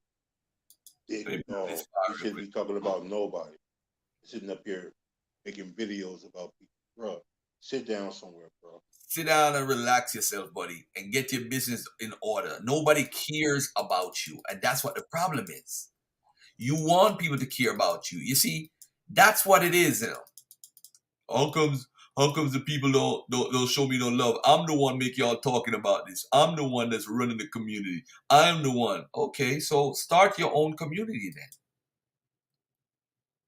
Now, ladies and gentlemen, a couple years ago, he alleged that Garfield started a GoFundMe with the girls whose house got burned down. All right. Hold on a second. He said, no book. I have no book. No book exists. Then he said, no books exist. I only have one book. He said I wasn't on the radio. Yeah, because he said because it's him I wrote the book, right? It's amazing because of him. You see, there's something psychological going on here. What is your obsession with really? Is it really, do you really have a problem with Asar Imhotep and linguistics? Do you really have a problem with his scholarship? Or is it really you just have men crushes on other men? Because I might disagree with Asar Imhotep. I might even say some of it is craziness. But that don't mean I have to disrespect my brother. Why don't you put a book out, which you probably can't write anyway? Yeah, he probably a man chaser. No, this has nothing to do with academics. Exactly. Whatsoever. Exactly. He started with me. It had nothing to do with academics. Now, he started with me just like you said. You promoted him. I was the first one to promote his Moringa scam. I posted his stuff all over the place, all over my page. That's how my girl found out about it, because she's into fitness and she cooks healthy. And I was telling her, hey, I got something that's better than oranges and all that stuff that you mix up in smoothies. I got something that's better than that. It's called Moringa. I had never heard of it. So she orders it. When she comes back, and man, when she came back into, you don't know how my heart just sunk. I'm like, because I don't set my woman up for no bull crap. But when she told me that, my temperature went to the roof, bro. I'm like, what? Some generic stuff. What? I'm gonna send my woman some generic crap that you dug up out of some place, bro. You don't know who you fooling with. You don't know who you playing with. And, you know, this dude. But I even let that slide. I went on with that, bro. This dude sees me posting my whip, standing next to my whip. You know, I posted it or whatever. Some people compliment me, say, "Hey, nice car, congratulations," blah blah blah. This nigga started going in on me, just out the blue, just because of that. Oh, you think people? Why did you post your car? Blah blah blah blah. You trying to get it? Nigga, what? What's wrong with you, bro? Are you insane? You must have lost your damn mind. And ever since then, we was on this other page, right? Me and Raw Born. He comes at me and Raw Born talking crazy. Like, dude, this dude he's really asking for it. I know Raw You don't Born know went who you in. talking to. I know Raw Born went in on him because he had said some FOI had slept with his girl or some crap, and he was crying about it. I think some shit like that Raw Born brought up. Yeah, bro. This dude is just like you say. It's like he's jealous of other men and their accomplishments. He's really that's what it is. Because this had nothing to do with academics. This So was look, on if some you personal notice stuff. what the guy is saying in 2016 is true today. Yes. Listen to him some more. Listen to him some more. Say, just because you're an old nigga don't mean you're an elder. And I've seen him say that on numerous occasions. And I don't see why I have nobody sat you down and they explain that to you. And I'm very respectful towards my elders. That's one thing that I am.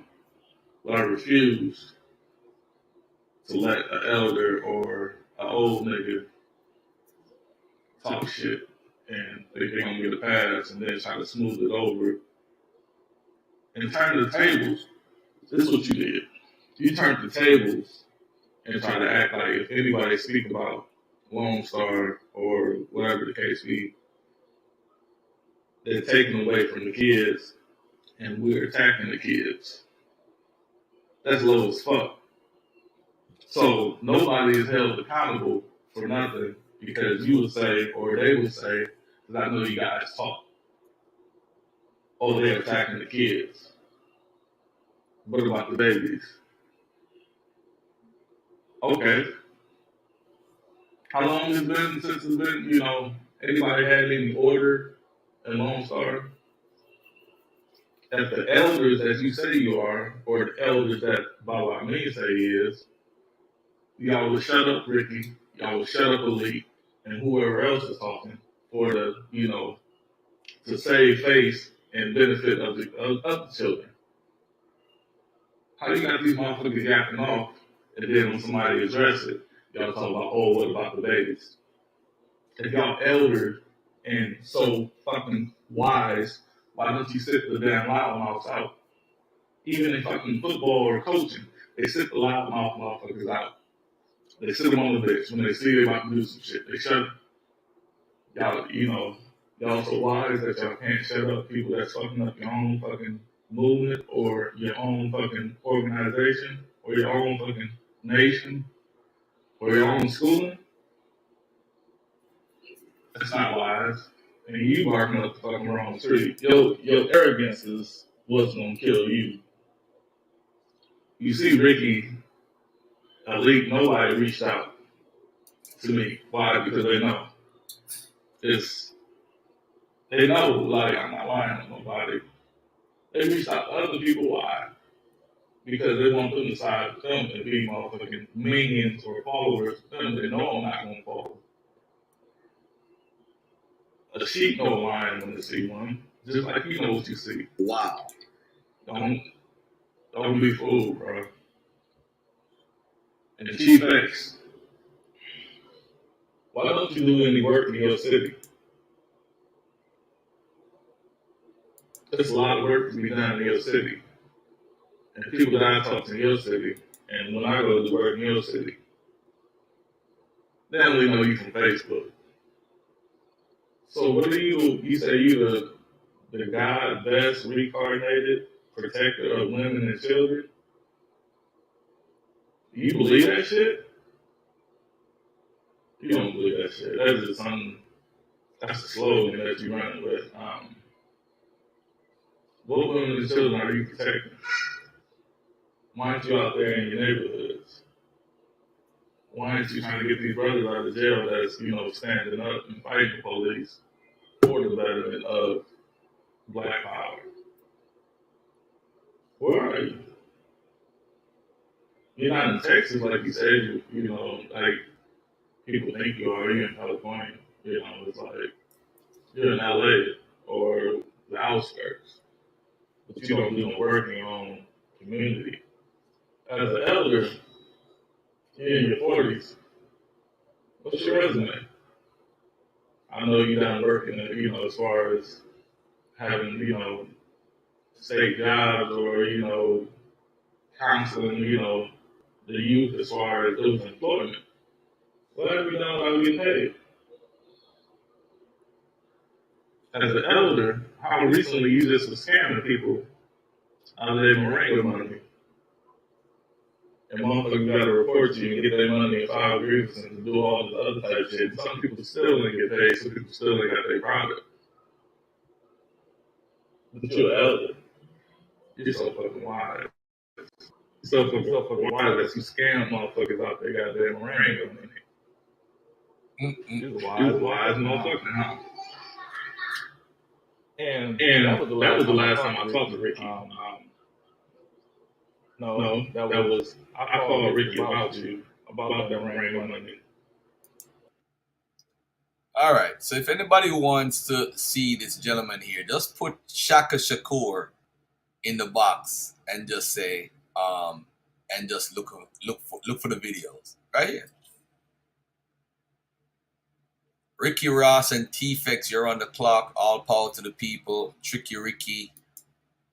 Yeah, if you really, and there's also a Facebook group where they actually talk about those people who have been scammed by Chief X.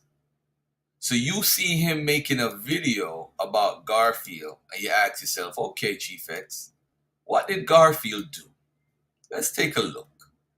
Let's take a quick look at what Garfield did, if Garfield did anything. Because this is just ridiculous. Let me just share the screen and play a little clip of this video. Think of somebody's credit. You can't remove a student loan and fit in a lot of people's communities. And I'm going to tell you why. Because I grew up with both parents. I'm Jamaican. And I don't work for anybody but myself.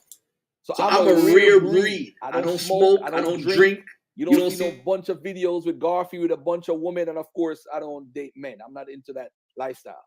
So I don't fit the gossiping material that people fit into from the conscious community. I'm really a clean dude. If you check my background.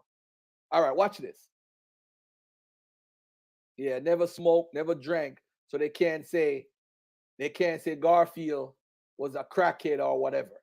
So let's take a look at this Sister E's first claim that Garfield, you can't remove anything off of somebody's credit. You can't remove a student loan. And I want to say this, and I showed this to Dante. He gave me a thumbs up. But Dante, you ain't taken down your video and made a rebuttal video and said, Garfield, I apologize. I accuse you of something that you didn't do. You're accusing me something of someone who a former crackhead, a former liar says, but you want to take their word. They don't even believe in your Christ, but you want to take their word. I'm going to show everybody a lesson today on student loans. All right. And by the way, I want you to call Lexington Law in all these companies that claim that they can remove student loans, but they don't guarantee it. You can't guarantee anything in credit, by the way. It's illegal to do that. All right.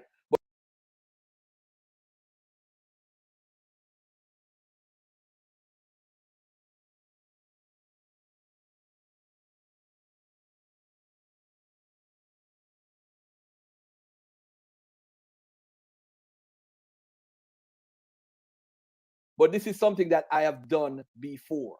Watch this video.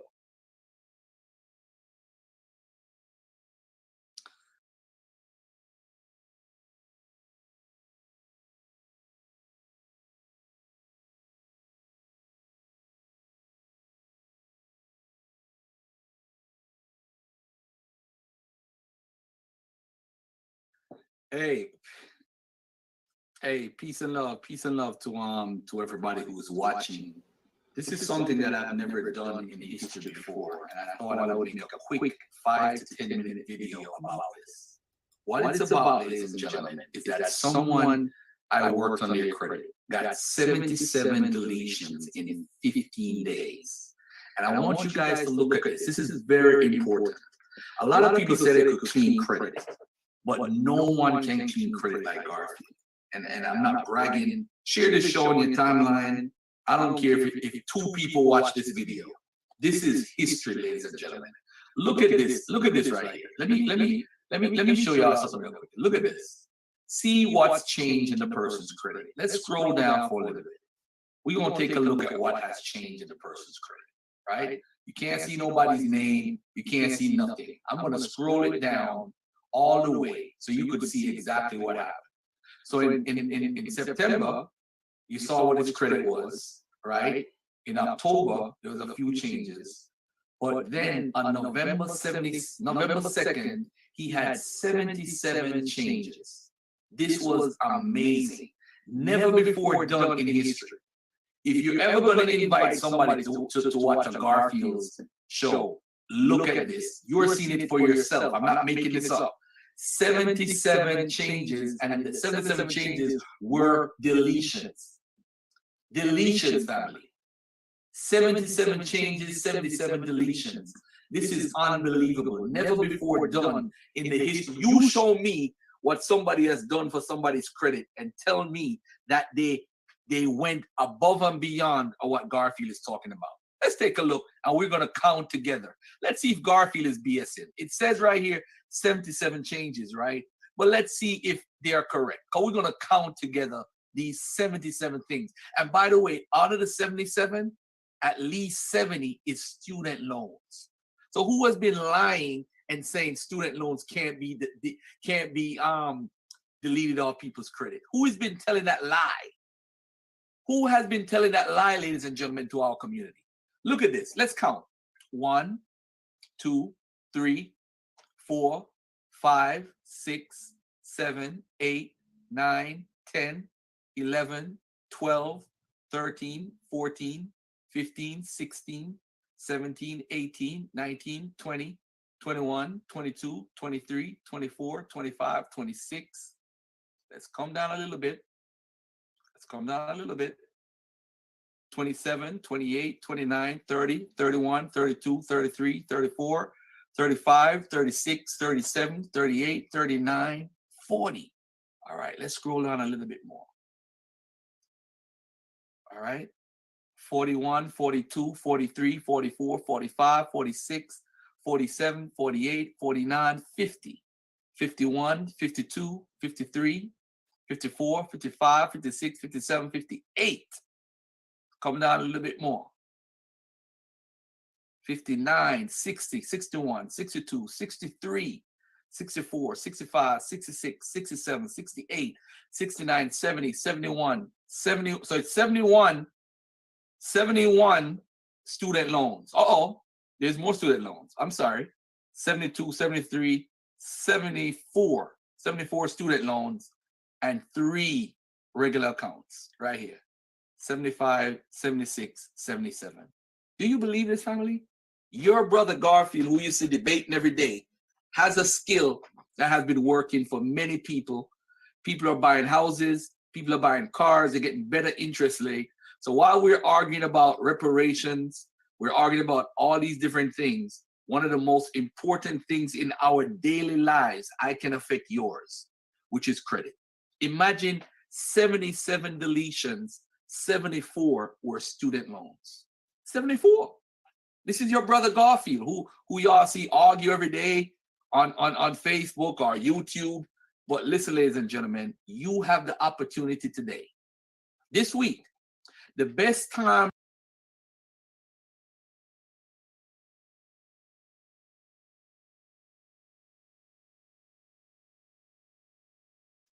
Now, let's say that the system misspoke. Let me give her the benefit of the doubt. Because what happened is a lot of people say that you can't remove student loans out of your life.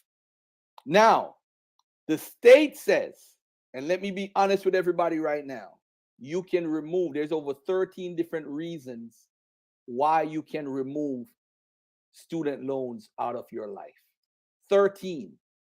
And I'm going to show you a couple of the forgiveness right now. Hold on one second. I saw that a couple years ago, Let me show bro. you You right were now. right on Complete that. list of student loan forgiveness programs and options, meaning that if you work for the city as a teacher, that's one of the reasons why you could get student loan forgiveness.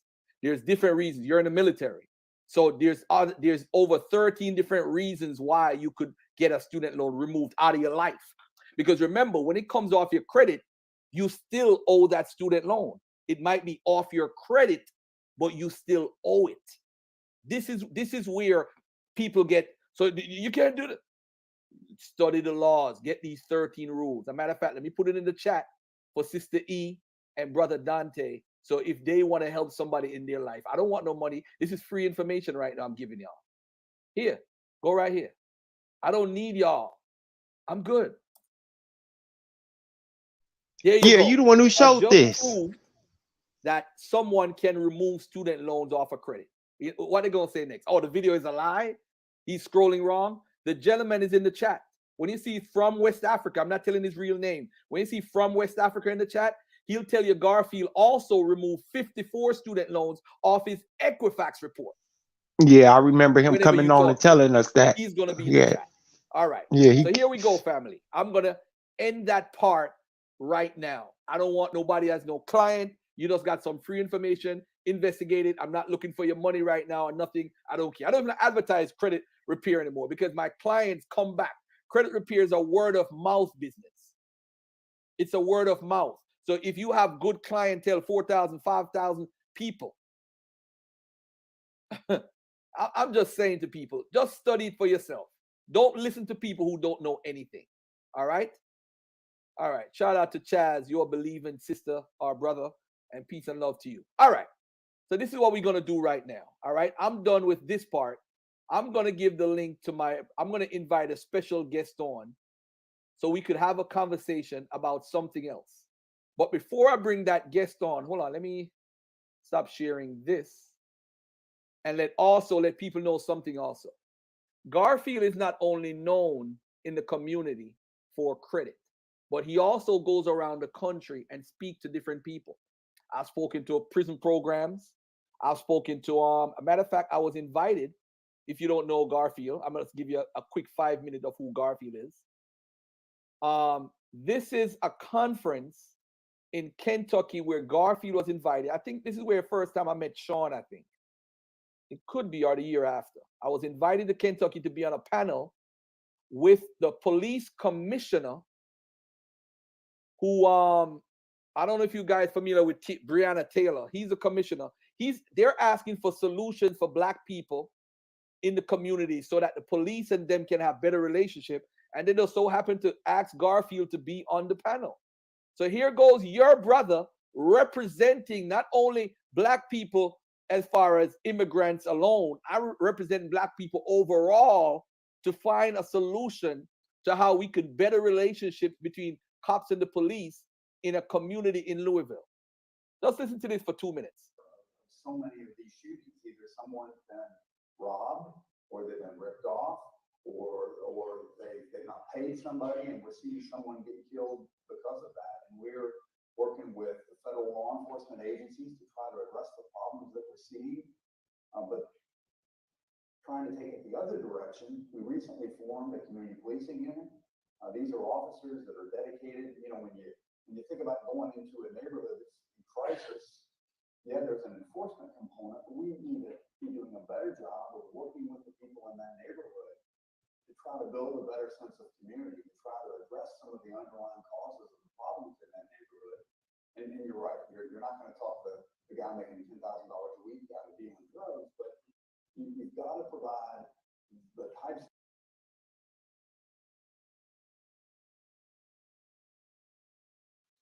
Hey, I'm not going to play that whole video, but if you go on my channel, you see Louisville, Kentucky. I'm going to re-upload that video so people could see Garfield on a panel, not just arguing about Hebrews and Israelites, but Garfield have a life where he cares about black people also. All right. Now, look at this right here. Shamika Ghostly live. It was live on where we was cleaning up the TransUnion in 2 minutes. Whatever collections you have on your credit, I was doing it in 2 minutes on TransUnion, and I did it for this sister live, so that everybody could see it's not true. So it's true. This is what Garfield was doing for people. And she didn't have to pay me $1. I just picked somebody random out of the audience and did it for them live. This was like almost a year ago. Shout out to that sister. I hope you're doing good. All right. Thanks for reminding me about that. And it's good to hear you're doing good for people, by the way, without getting paid for it. All right. All right. Thank you. Facts. She said facts. All right. Now, I'm going to show another video. Since y'all don't know who Garfield is, since Garfield is just a dude that just dropped off the planet, just came over here for no reason. This is Garfield speaking to graduates at Allen University. I want you to look at Garfield. Sister Mo brought me in to do this lecture. That's Sister Monica Lamb right there. This is your brother Garfield. And she brought me in to talk to some accountants. Check out your brother right here. I don't just beat up on Hebrews and religion. All right, I'm going to ask everybody to stand. All right. Now, everybody's not paired in twos, but I'm going to ask you, you know, in church, they say, look at your neighbor. I want you to look at your neighbor face to face. I'm going to give you a quick tip to add on to what Chris said earlier. When you're being interviewed, you can't have wandering eyes. Meaning you can't look like you're all over the place. You see the tip of the person's nose in front of you? That's going to be your out for your shyness. It's something that an old lady told me 20 years ago. So when you're being interviewed, turn to the person beside you right now and look at the tip of their nose. That person thinks you're looking them dead in the eye, but they don't know that you're looking at the tip of their nose. All right? So look at the tip of their nose and tell me that the person, don't it look like they're looking in your eyes? All right. So now you just got your first tip. All right, everybody can get seated. All right. All right. So your brother don't just do stuff. He does a lot of things. He's not just this guy banging on people to say, hey, I don't like you for your religion. I deal with facts. Why you did not play the Preacher Garfield video? You see, a lot of people don't know me. So when you don't know the person and you hear something negative and they don't agree with you, you'd basically say, hey, I want to know why this guy, what is his purpose of doing this? Hey, guess what? I bang on the Egyptomaniacs too. I bang on the Jabaris. I bang on the Salam Farajis, the Isas, who trying to make West Africans Egyptians too. I bang on them too. So don't feel. I bang on the Aboriginals too. I bang on all of them. And I was going to show when I was in South Carolina talking to the guys who came out of prison and how they could incorporate themselves into society and telling them what to do to clean up your credit. So I'm speaking to people that are part of a prison program.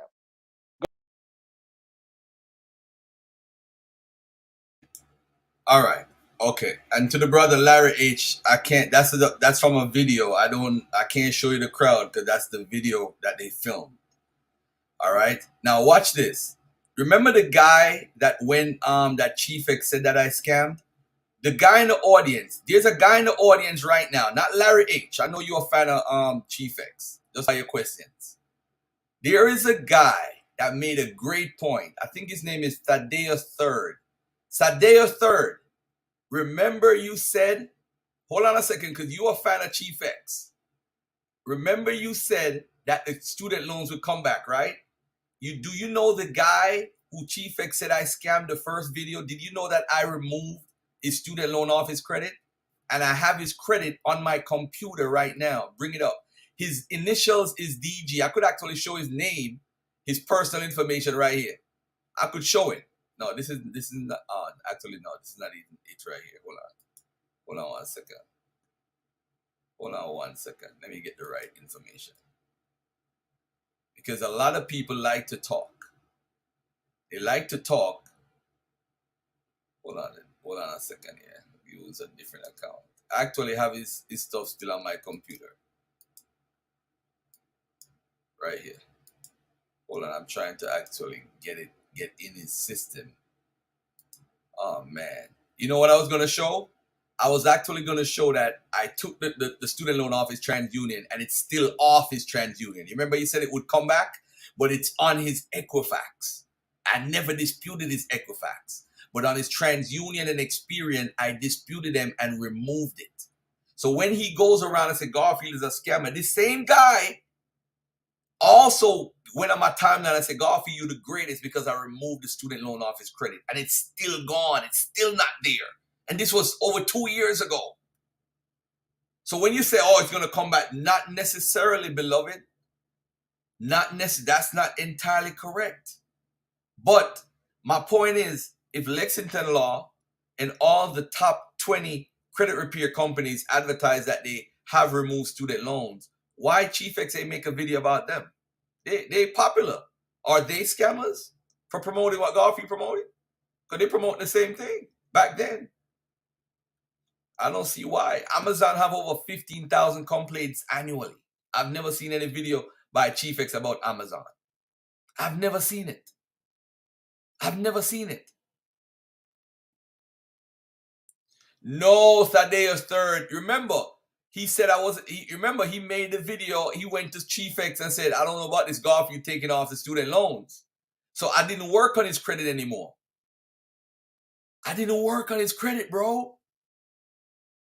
I never worked on his credit again. What are you talking about, Thaddeus? Come on, bro. I help too many people in this world. Too many people. Too many people. That's what I do.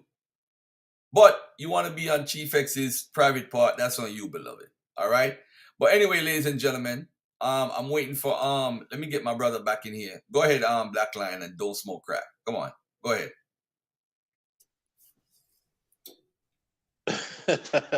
What's his name? Don't smoke crack. Yo, what up, y'all? That's great. What up, y'all? Hold on. Look at the guy in the audience. Janelle. Let me say this. Let me say this real quick. Hold on 1 second. Janelle Biz just said, by the way, Garfield, I removed student loans. I removed student loans removed from my credit, and it didn't come back either. So you're right about that. Oh, wow. Oh, oh. Who is this? I don't even know who this lady is. The first time. Me either. And I just, man. Love and subscribe to my channel, sis. Yeah. Thank you for your honesty. Let's grow. Okay. So don't have to explain yourself to these clowns, bro. Nah, you don't. That dude is a troll. Matter of fact, get him out of here. You don't know what he's talking about. Tell him, send him right back to Crack Alley, or right over there with his boy. Get up out of here with that, because you don't know what you're talking about. Yo, he just came for the Chief Head Crack Tales, and now that the Chief Head Crack Tales is over, he finna go back and tell. Yeah, his boy his Greek boyfriend is getting exposed and he don't like it. The link Go is back up there over if there. you Go back bold over there with him. Thaddeus the third. The link is up there. Hey, So what's Go up? don't right be no back over chatty there with patty. him. What's up, Kojo?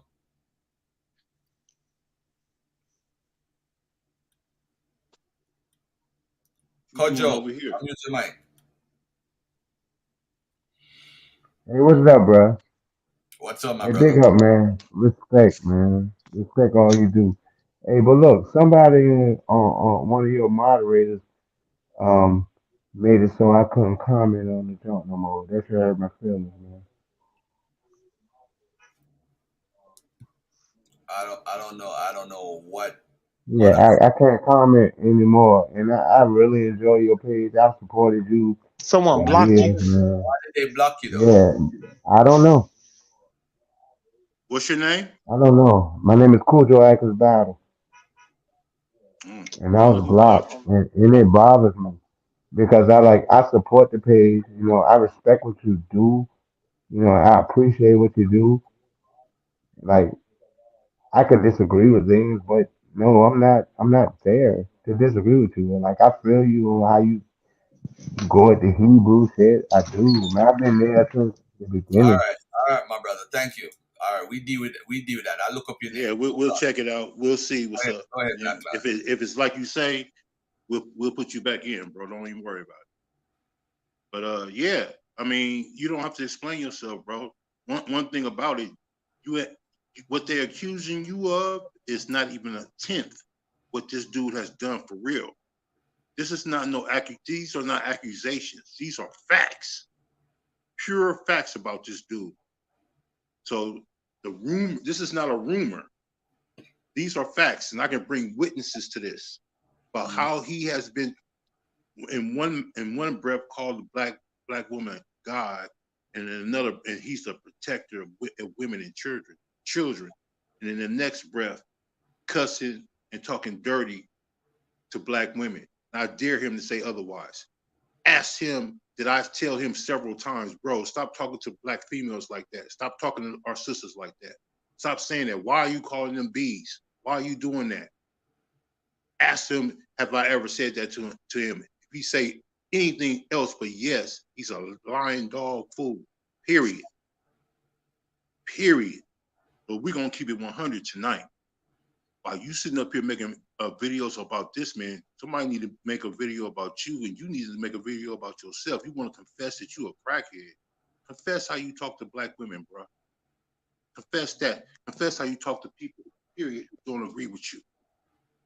Confess to how you talk to that sister about the same thing that brother was talking about that moringa crap that you sell, and she was getting on you about her money, is that she wanted her money back, and you was calling her all kind of bees, a black woman. Confess to that. Look at your own backyard before you start talking about somebody else, bro. Just do that. And please don't come at me how you come at other people, waving your little stuff around, waving your little guns around on your little videos, bro. Like they stopped making them with you. Don't go there with me, bro. You don't want no smoke with me like that. So please, I'm telling you, you got a problem with him, you got a problem with me, bro. Straight up. That's how we get down over here. And I'm right in your backyard. If you got anything to say to me, got any kind of problem, you want any kind of problems with me, all you got to do is step up and say so, and I'll make it happen. Bet on that. Go ahead, Sam. Okay, thank God I'm home. My Savio. Hold up real quick. Yeah, man, this dude is a trip, bro. He really is. He got some nerve to be talking about anybody else. You got way too much on you, bro. Way too much on you. And look at this pattern. You've been doing this for. I told the You've been student. doing this for 7 years. Yeah, yeah, exactly. He serves no when has he ever been to a conference where somebody invited him to talk about something that ain't got to do with information? When? Real talk. Are you mad because you didn't get to be a part of the Dagger Squad because nobody wanted you on the Armor Rock Squad, bro? You mad because of that? Man, you sitting up here talking about the Smeeks is on the shoreline of the Mediterranean. What kind of you're not qualified. to be a part of any of these squads. You don't do enough research. You don't read enough. You're not deep enough into the information. That's not on nobody but you, bro. You the one come up with these pseudo concepts, these pseudo ideas, and mad because nobody want to link you up on their squad. That's a lack of your intelligence that got you in the position that you in, bro. And I noticed that you never mentioned RBG anymore. You used to be RBG all day, all night, all week, all month. You used to be RBG. Now you don't even mention RBG no more. Don't make me tell them why you don't. Don't make me tell them why you don't. We'll save that for part 2 in case you want to make another video. Because I will tell them why you are not a part of RBG or why you don't mention RBG no more. I'll tell them what they told you. What the main brother in Texas told you about that. So keep on running your mouth. Keep talking. This dude, bro. Joke. Flat out joke. All you had to do, Chief X, is keep your mouth shut. That's all you had to do. But you couldn't do that. And none of this would have never been exposed, would have got exposed. I've been knowing this information about you for years, bro. I just left you alone.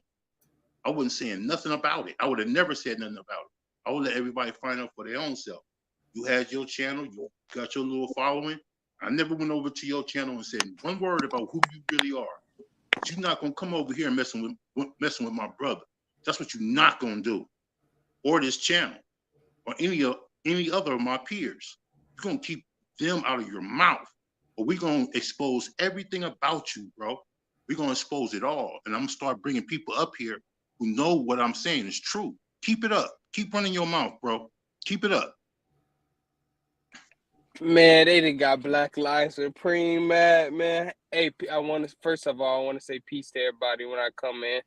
What's up, Peace, Rob. Garfield? I thought I heard Sabio. What's up, Sabio? What up, Black Lion? What up, yo? What's happening, fam? I know I'm cooling, man. I know I'm catching the tail end of this stuff, so I don't even. It sounds like it's kind of hostile. I figured I'd hop on, try to crack a joke or something. Yeah, the bottom line is this gentleman has shown a history of doing everything he accuses people of and continue to do. Because at the end of the day, I've never seen anybody make a group about anybody in the conscious community I know. Even Polite, I've never seen a group made people who have been scammed by Xavier Varian. They call his well, that's not his government. You know, his government. Because at the end of the day, we do have a file on him where we know that he filed for bankruptcy in 2009. We know everything about you, Chief X. We know everything. Oh, he made a whole back chat on Facebook? Yeah, they had a whole group called people who have been banned. No, I'm gonna do a part 2 and I'm gonna show all the video. I'm gonna show everything.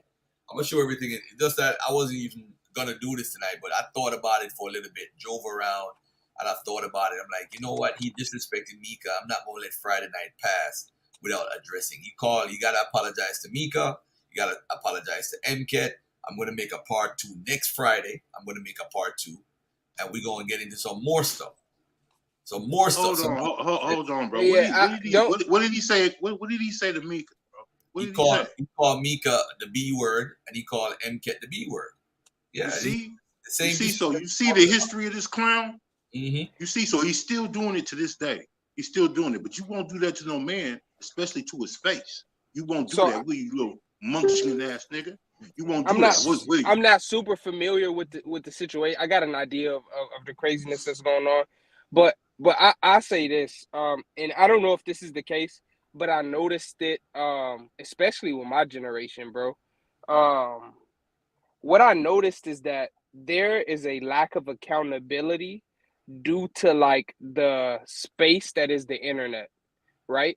So everybody wants views, everybody wants clicks, right? And the easiest what people like the most, we literally everybody, black people, white people, we all love arguments, we all love gossip, we all love the BS. It's like a thing that's in our brain by nature.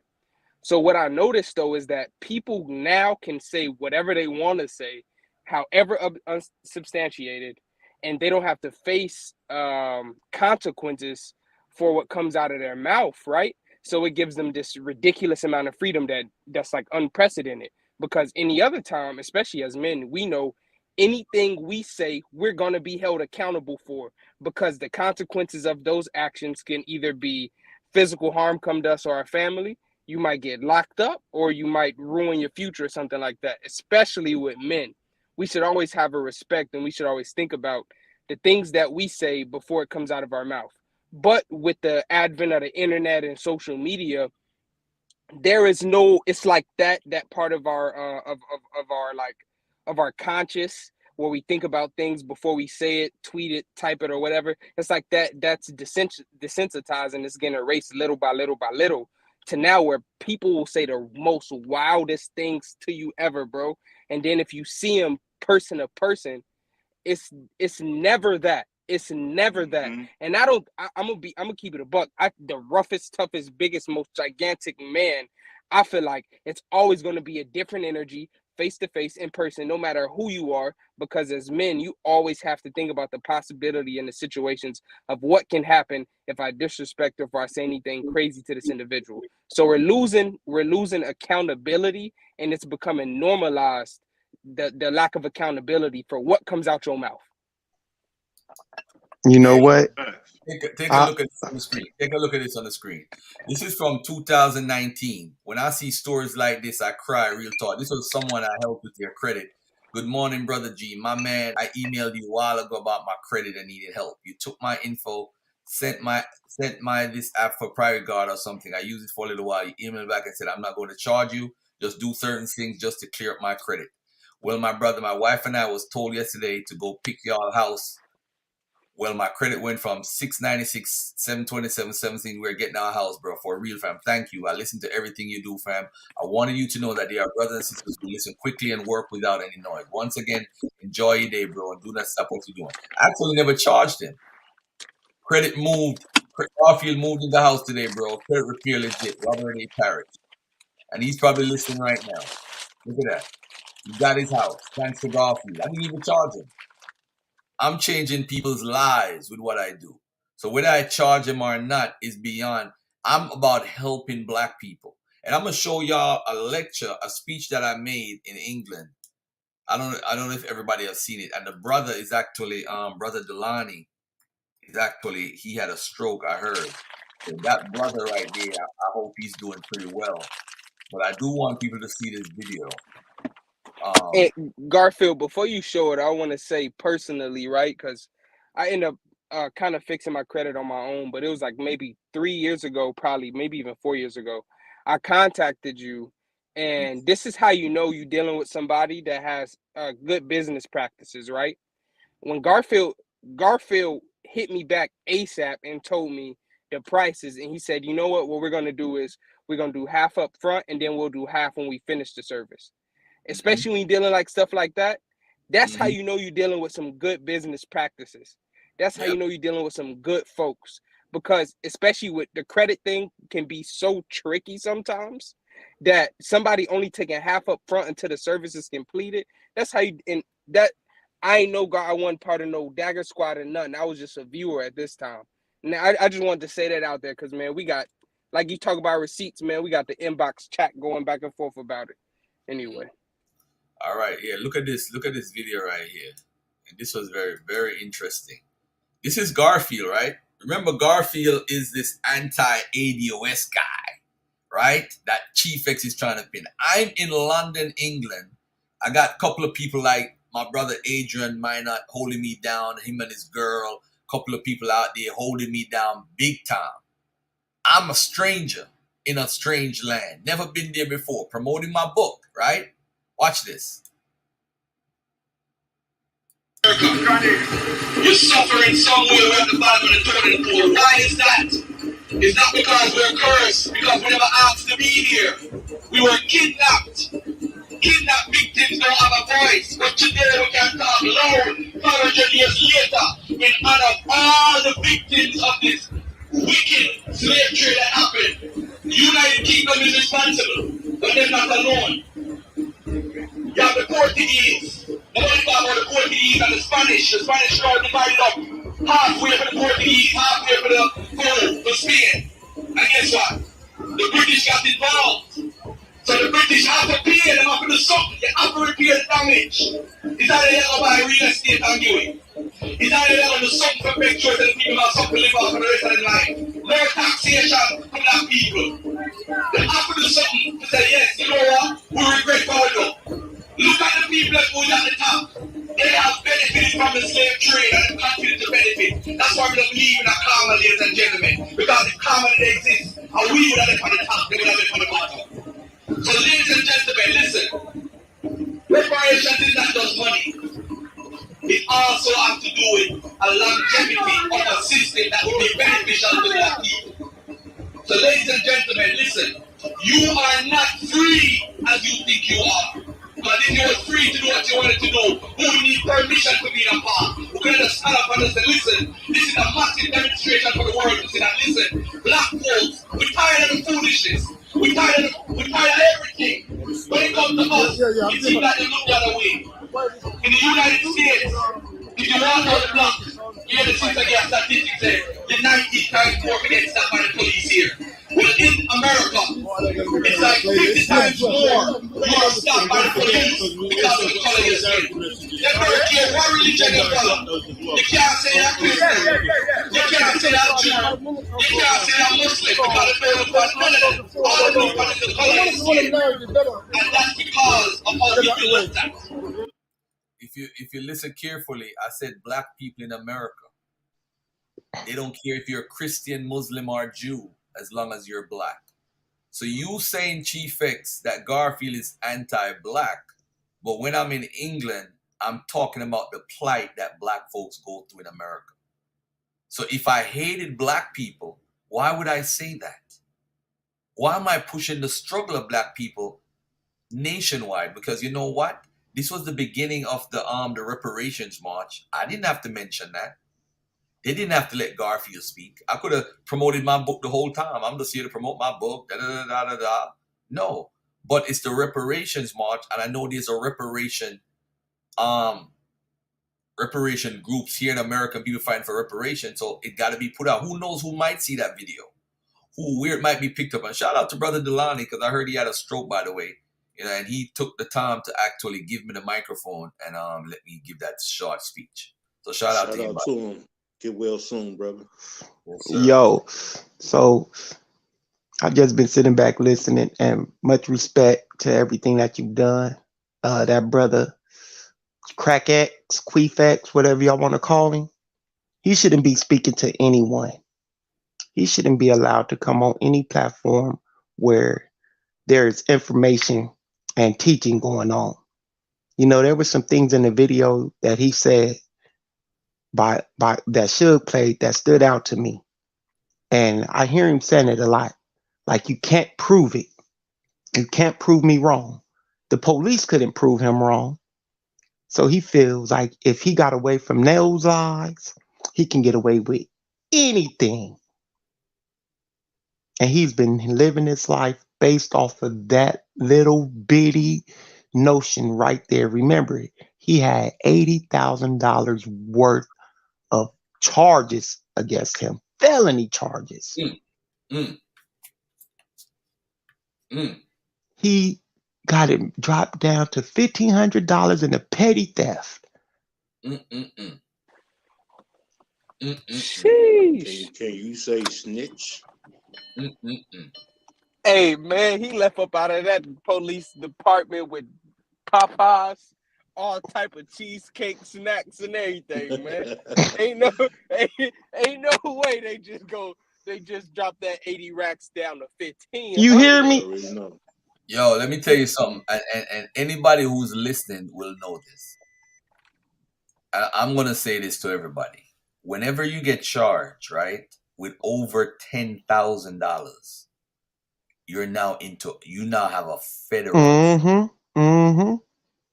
I just need to let everybody know that. Now, ladies and gentlemen, when you're listening, when you're doing credit card fraud, there's a lot of people getting locked up. Now, I could show you, I got a clip in my thing. I would have to transfer it to my inbox. But this guy had a $20,000, the PPP loan. they're locking up people with the $20,000. They doing time. So if Chief X had $80,000 for one, we know he snitched on other people. It's You obvious. had to.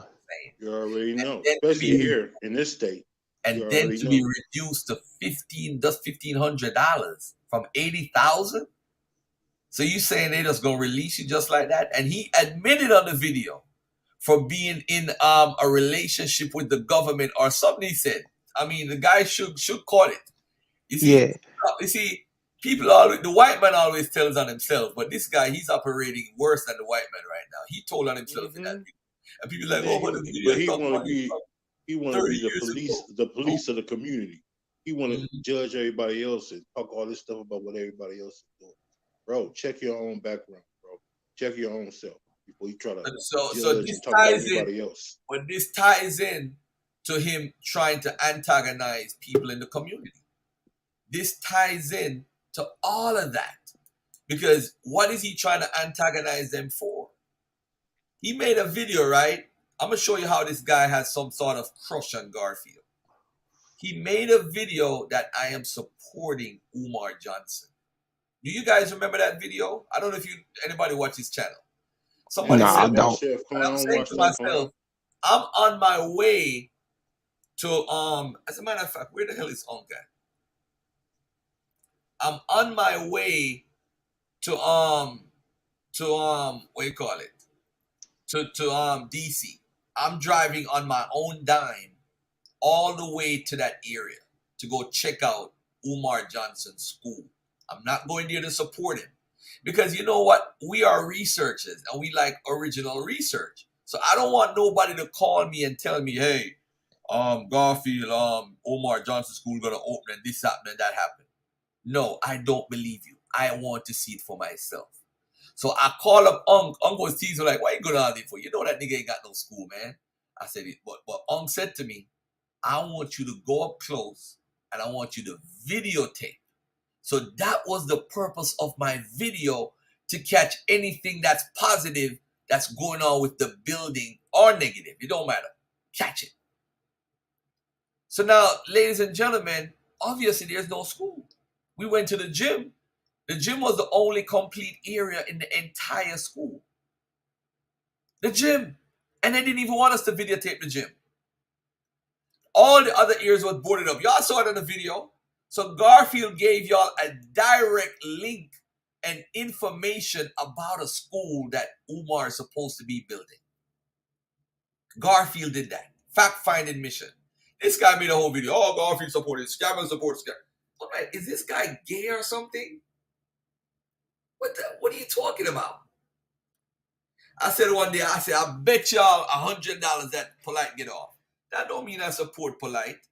I just know he's going to find a way how to get out of this shit.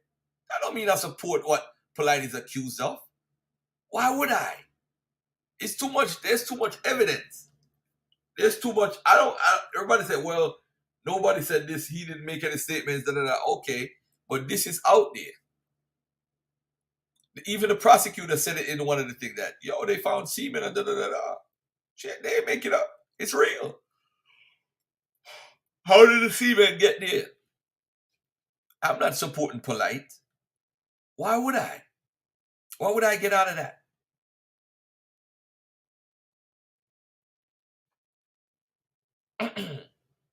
But the point I'm making, it seems I'm being bashed on for what people don't even understand. It's probably a male crush. He has a crush on Wujahu now. He has a crush on Asar Imhotep. He has a crush on Ankh. Forever have a crush on Ankh. He has a crush on Garfield. He's going to have a crush on some of the pseudo killers soon. And it's also true. He cannot research. He's not a researcher. He's not. He's a comedian. You can't stop Garfield, by the way. I'm getting bigger. I'm getting larger. I just got 3 requests from the UK to come over there for different events. Promoted my book over there. I brought 200 books. I never came back with any. I sold over 1,700 books on my website alone. I don't care. I don't believe you. You're lying. My book was #1 on Amazon for several weeks. If you want to say I shouldn't be in genealogy, I thought the Hebrew Israelites claim that they are connected as far as lineage. Lineage is genealogy. So you could continue to make videos about me. And I said that even when Xylex was going in on my book, that was the time period I was #1 on Amazon. I don't know if people realize that. The hype. You talking negative about my book. People are curious. The Jews like, yes, I want to get it. Even if they want to get it for a bad reason, I'm going to get it too. I want to debunk Garfield. And I was actually watching Xylex review of my book. And he made so many errors. You see, this is what happened to human beings. You hate Garfield so much because I dismantled your book that you want to come and say, hey, I want to get Garfield book. Okay, it's fine. You got some editorial issues. I'll admit that. But it's a pretty good book. It's a pretty good book. Hold on a second, family. Go ahead, guys. Yo. Hello? I'm going to say something that you was just speaking on, and I found it kind of crazy that everybody was coming at that book while it was #1 on Amazon. It had to be #1 on Amazon for a reason, because, and the way I look at it, it was because the people who was reading the book, even if they did see grammatical errors, spelling errors, and punctuation errors, they were still able to decipher the information and figure out that you were coming from a scholarly place. So whatever arguments that they may have had, there wasn't anything that they could refute. So who cares about the errors? Yeah, the errors can be corrected and things like that.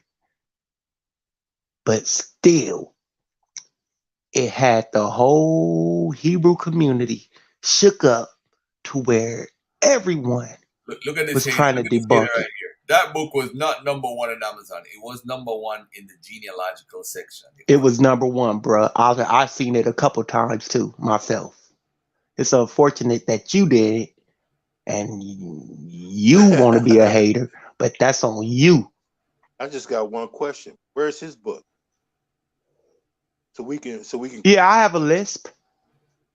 So we can critique that book. Where's his book at? At least you had page numbers. Right. At least you had page numbers, right? Joseph Flores, what up, bro? Oh my God, what up? What up? Long time, bro. Damn. Where is his book? Hold on a second. The point where he made a female commit suicide is crazy. Bullying someone to make them commit suicide. Chief X, you sick. Of course. Yes. I think people are forgetting that. And this is the point. This is what he's trying to do. But you can't bully Garfield. You see, this is what I'm telling pseudo killers. Pseudo killers need to have some principle in what they're doing. You don't bring an idiot like that on your channel. I can't tell you what to do, but I'm not coming over there.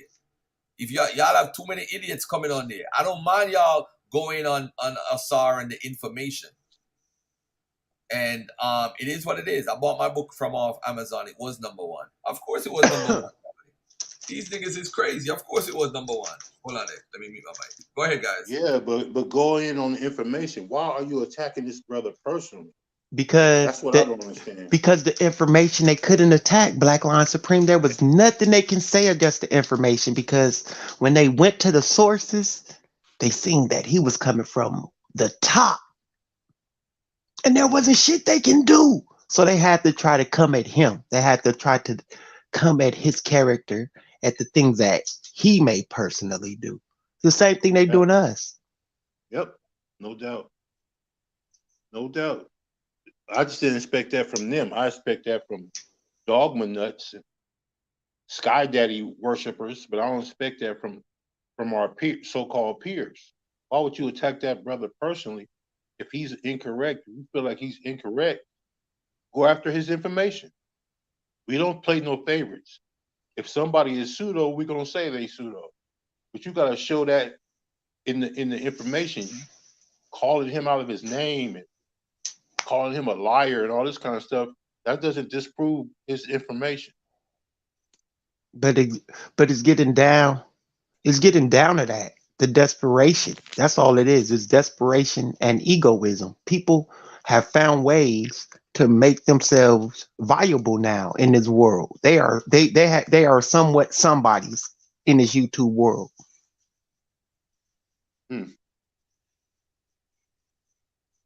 Should be careful about just being a somebody because you're coming off as a hater and not a scholar.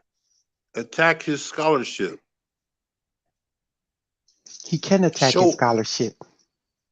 Show us how he's incorrect. Don't give us no crap from scientific racism from people like Breasted and Budge, who told you that the Egyptians were white. Because that's the kind of people. Hold on one second, beloved. There's a guy said P.O. who is of course Chief X. It is Chief X. Chief X can be on my channel. Watch this, family. This video was made. What's the date of this video? Hold on one second. Let me find the date of this video. What the hell is this date? The date of this video is Rob Bourne, peace, bro. Hold on there. Where he at? He in the chat. See Thunder. Come on, Rocky. Hold on there. Let me see if I can find this video. Rob Bourne, peace, bro. Hold on there. Right. Hold on there. Watch this, family. Watch this video. Watch this video right here. Hold on there. Let me see if I can find this video. I went on Amazon Rob Bourne, peace, bro. and I was checking my sales. Hold on there. Watch this. I ran into this. Hold on, let me go on Amazon real quick. And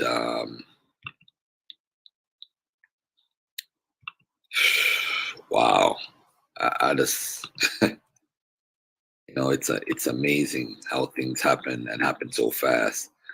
But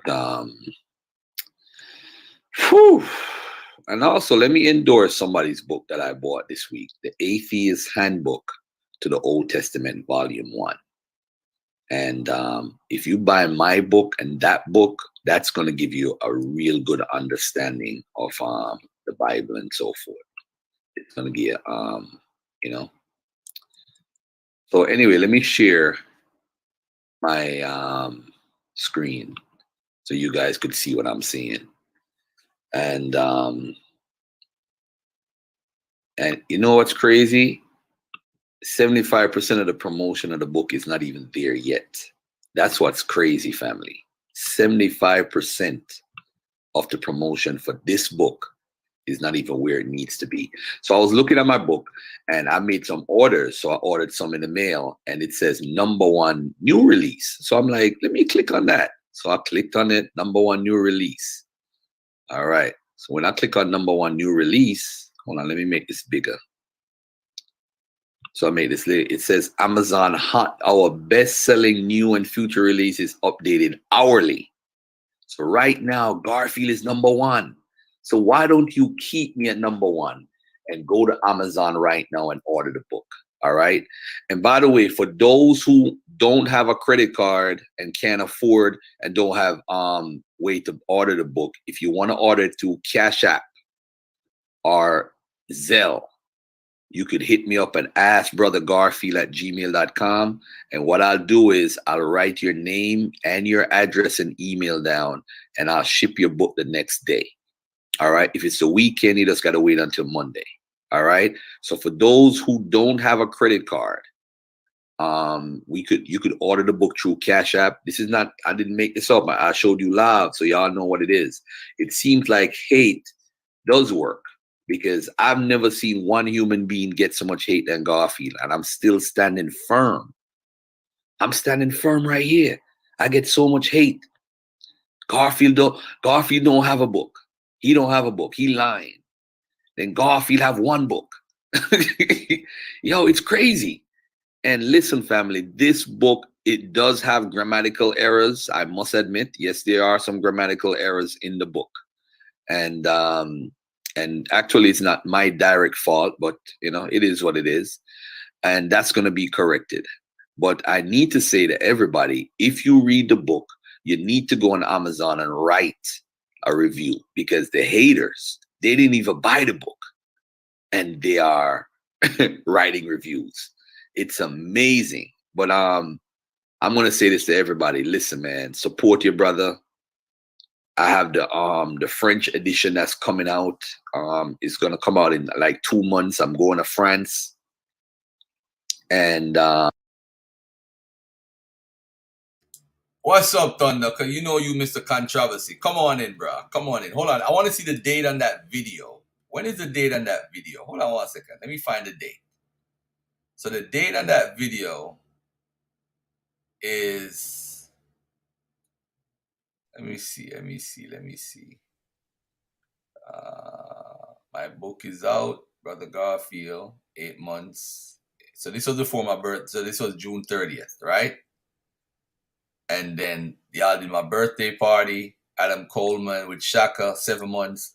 So it's a month after the release. So the guy said it's because my book just came out. No, it was already out. And if you look, it says it's updated hourly. So during the day, it would be #1 at one time, and then later on it would be 3 or 4. It based on the sales day hourly. They change it hourly. Nobody hates you, Garfield. We're just unsure of your stance. Are you pro-Hebrew or what? Are you pro-African or not? Okay, that's a legitimate question. I would say I am pro-African. That's what I would say. I'm pro-African. I think I would more say I use black people in a larger context, Sister Nzinga J. I am pro-black folks in general. So that would mean I'm anti the biblical context of Ham, Japheth, and Shem, because that storyline was used to enslave us. So I'm definitely pro-black, and that means black people all over the world. I want to know if he's an undercover Hebrew pastor. But you see, Nzinga, that shows me you have a genuine question. You're not being you know what I'm saying?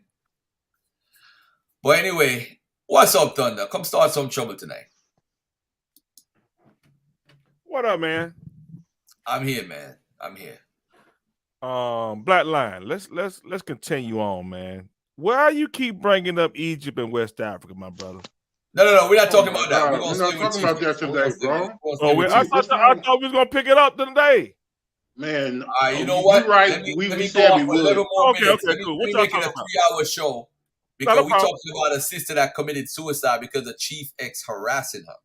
Oh, so dang. that's we gotta finish that. We gotta finish that part. But we're gonna have You just wanna jump on me because I beat you No, up we go. bro. I don't know. Rob on, you're free because I could go live in 5 minutes. I could end the show and go live in 5 minutes, or we could go on and I want to talk about this West Africa. Okay, let me ask you this: y'all, is this confirmed that she left a letter or something, or y'all just assuming this?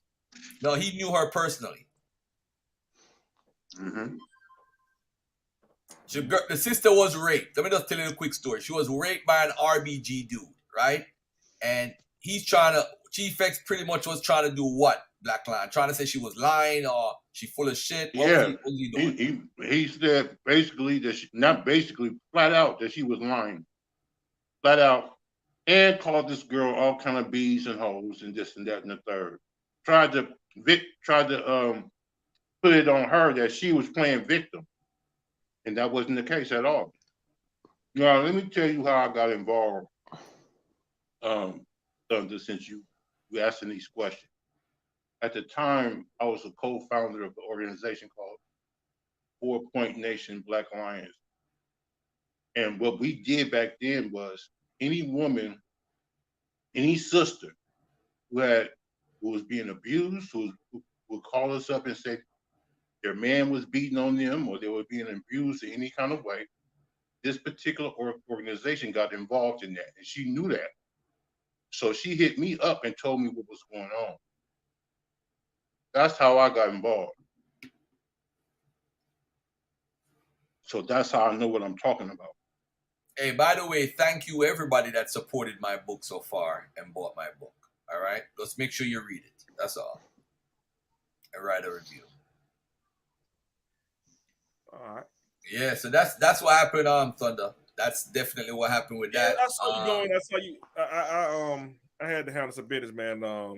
When you was playing the first video with the guy and the crackhead and all that stuff, I didn't catch this part here though.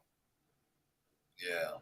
I had another sister who called me, and I made a recording of it, and she's talking about how he's actually taking people's information right now and doing what's called a PayPal scam and doing all type of craziness. And then they had a group that was created on Facebook called People Who Have Been Scammed by Chief X. It was a numerous group, and I actually played one of the videos from the guys. But he admitted that he was on crack up until 2016. But this is a dude who I brought on Sarnetta with me in 2016 to advertise Moringa. In 2016, I might have actually given him his come up. Come to think of it, It might be your fault. Oh man, you an enabler. You and me both, because I promoted his product all over my page. I've told everybody about it. Well, the thing is, I was just looking at Sarnetta. That's why I'm just tuning in, and he was going in on Jeremiah Judah. Yeah, that was bad. Yeah, I seen some of that. That was bad. A guy called in and was like, "Hey, Sarnetta, you need to do a better job of vetting out the people you have on." And Sarnetta agreed. I don't know why he did, but I mean, so what are they saying? That JJ is a bad guy or something? You know what? Let me wrap up this show. It's 11 o'clock. I'm gonna just end this and just go right back live. All right. I'm gonna end this show. Ladies and gentlemen, I'm gonna make a part 2 to this, but I must tell y'all, if Chief X don't apologize to Mika, if he don't apologize to Mket, I don't know, I might pronounce her name wrong, for calling them the B word, bitches, whatever he wants to call them. I'm gonna make a part 2, and every Friday I'm gonna do a Chief X show. Every single Friday until he apologizes. So if you don't want to apologize, or maybe he does want the shine. That's what he probably wants. He wants me to talk about it. Just like how I want him to talk about me too. Because every time you talk about people, you're giving them shine. When Zion Lex talk about my book, he get all these views. If Zion Lex don't talk about me, he don't get more than 1,000 views. He don't talk about Sarnetta Polite, he don't get more than 1,000 views. Them dudes ain't got no views. No views. But anyway, ladies and gentlemen, as we presented today, we presented a case of a man who has man crushes on several. He's in love with Asar Imhotep. He loves him some Wujawu. Wujawu. He ever hear about Wujawu's name?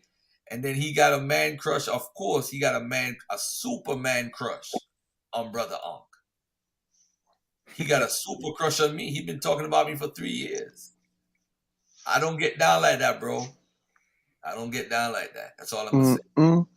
All right. So let me create this show. Let me create the show and get us going right away. Hold on 1 second. Let me just create the show. So before I go, Black Lion, go ahead, man. Go ahead and say some final words. And rest in peace to that sister. I'm sorry you can't say her name. Yeah, I don't want to say her name because I want to respect the family. But if I'm push come to shove, and I have to start showing receipts, then I will do so. But I just want to say, man, this would have never happened. I don't mention this dude's name. I don't give him no kind of shine. I never mention his name. But you're not going to come over here, or you're not going to just keep on banging on the Dagger Squad and not get a response. That's not happening. You're not dealing with no punks. You need to get that through your head. You're dealing with grown men over here, and all we do is put out the information. We leave it at that. We're not trying to get personal with nobody. So if you take us there, it's going to go there. And if you want to take it to another level, it can go there too. Nobody's afraid of you, X. Nobody. I want you to know that. So chill with all that rah-rah stuff and madness that you do, man. We already heard from you, from the people around you. You're not about that life. So sit down somewhere, bro. Yo, he got knocked out. Just stop. Because he stole a pack. Before this goes to a whole nother level. But you can do what you want to do. Just know it's not going to just not be unanswered anymore. Every time you say something, it's going to be something said about you. Every time you think you're going to expose somebody over here, you're going to get exposed for real. That's how it's going on from now on. So that's all I got to say about this. We can move on to another subject. Keep it moving. Right. You know, I don't want to say anything about the dude. He say anything about me, he already know I'm gonna come at him. He smokes crack. Don't smoke crack. Exactly. All right. Peace and love, family. We're going to be right back. Peace, fam.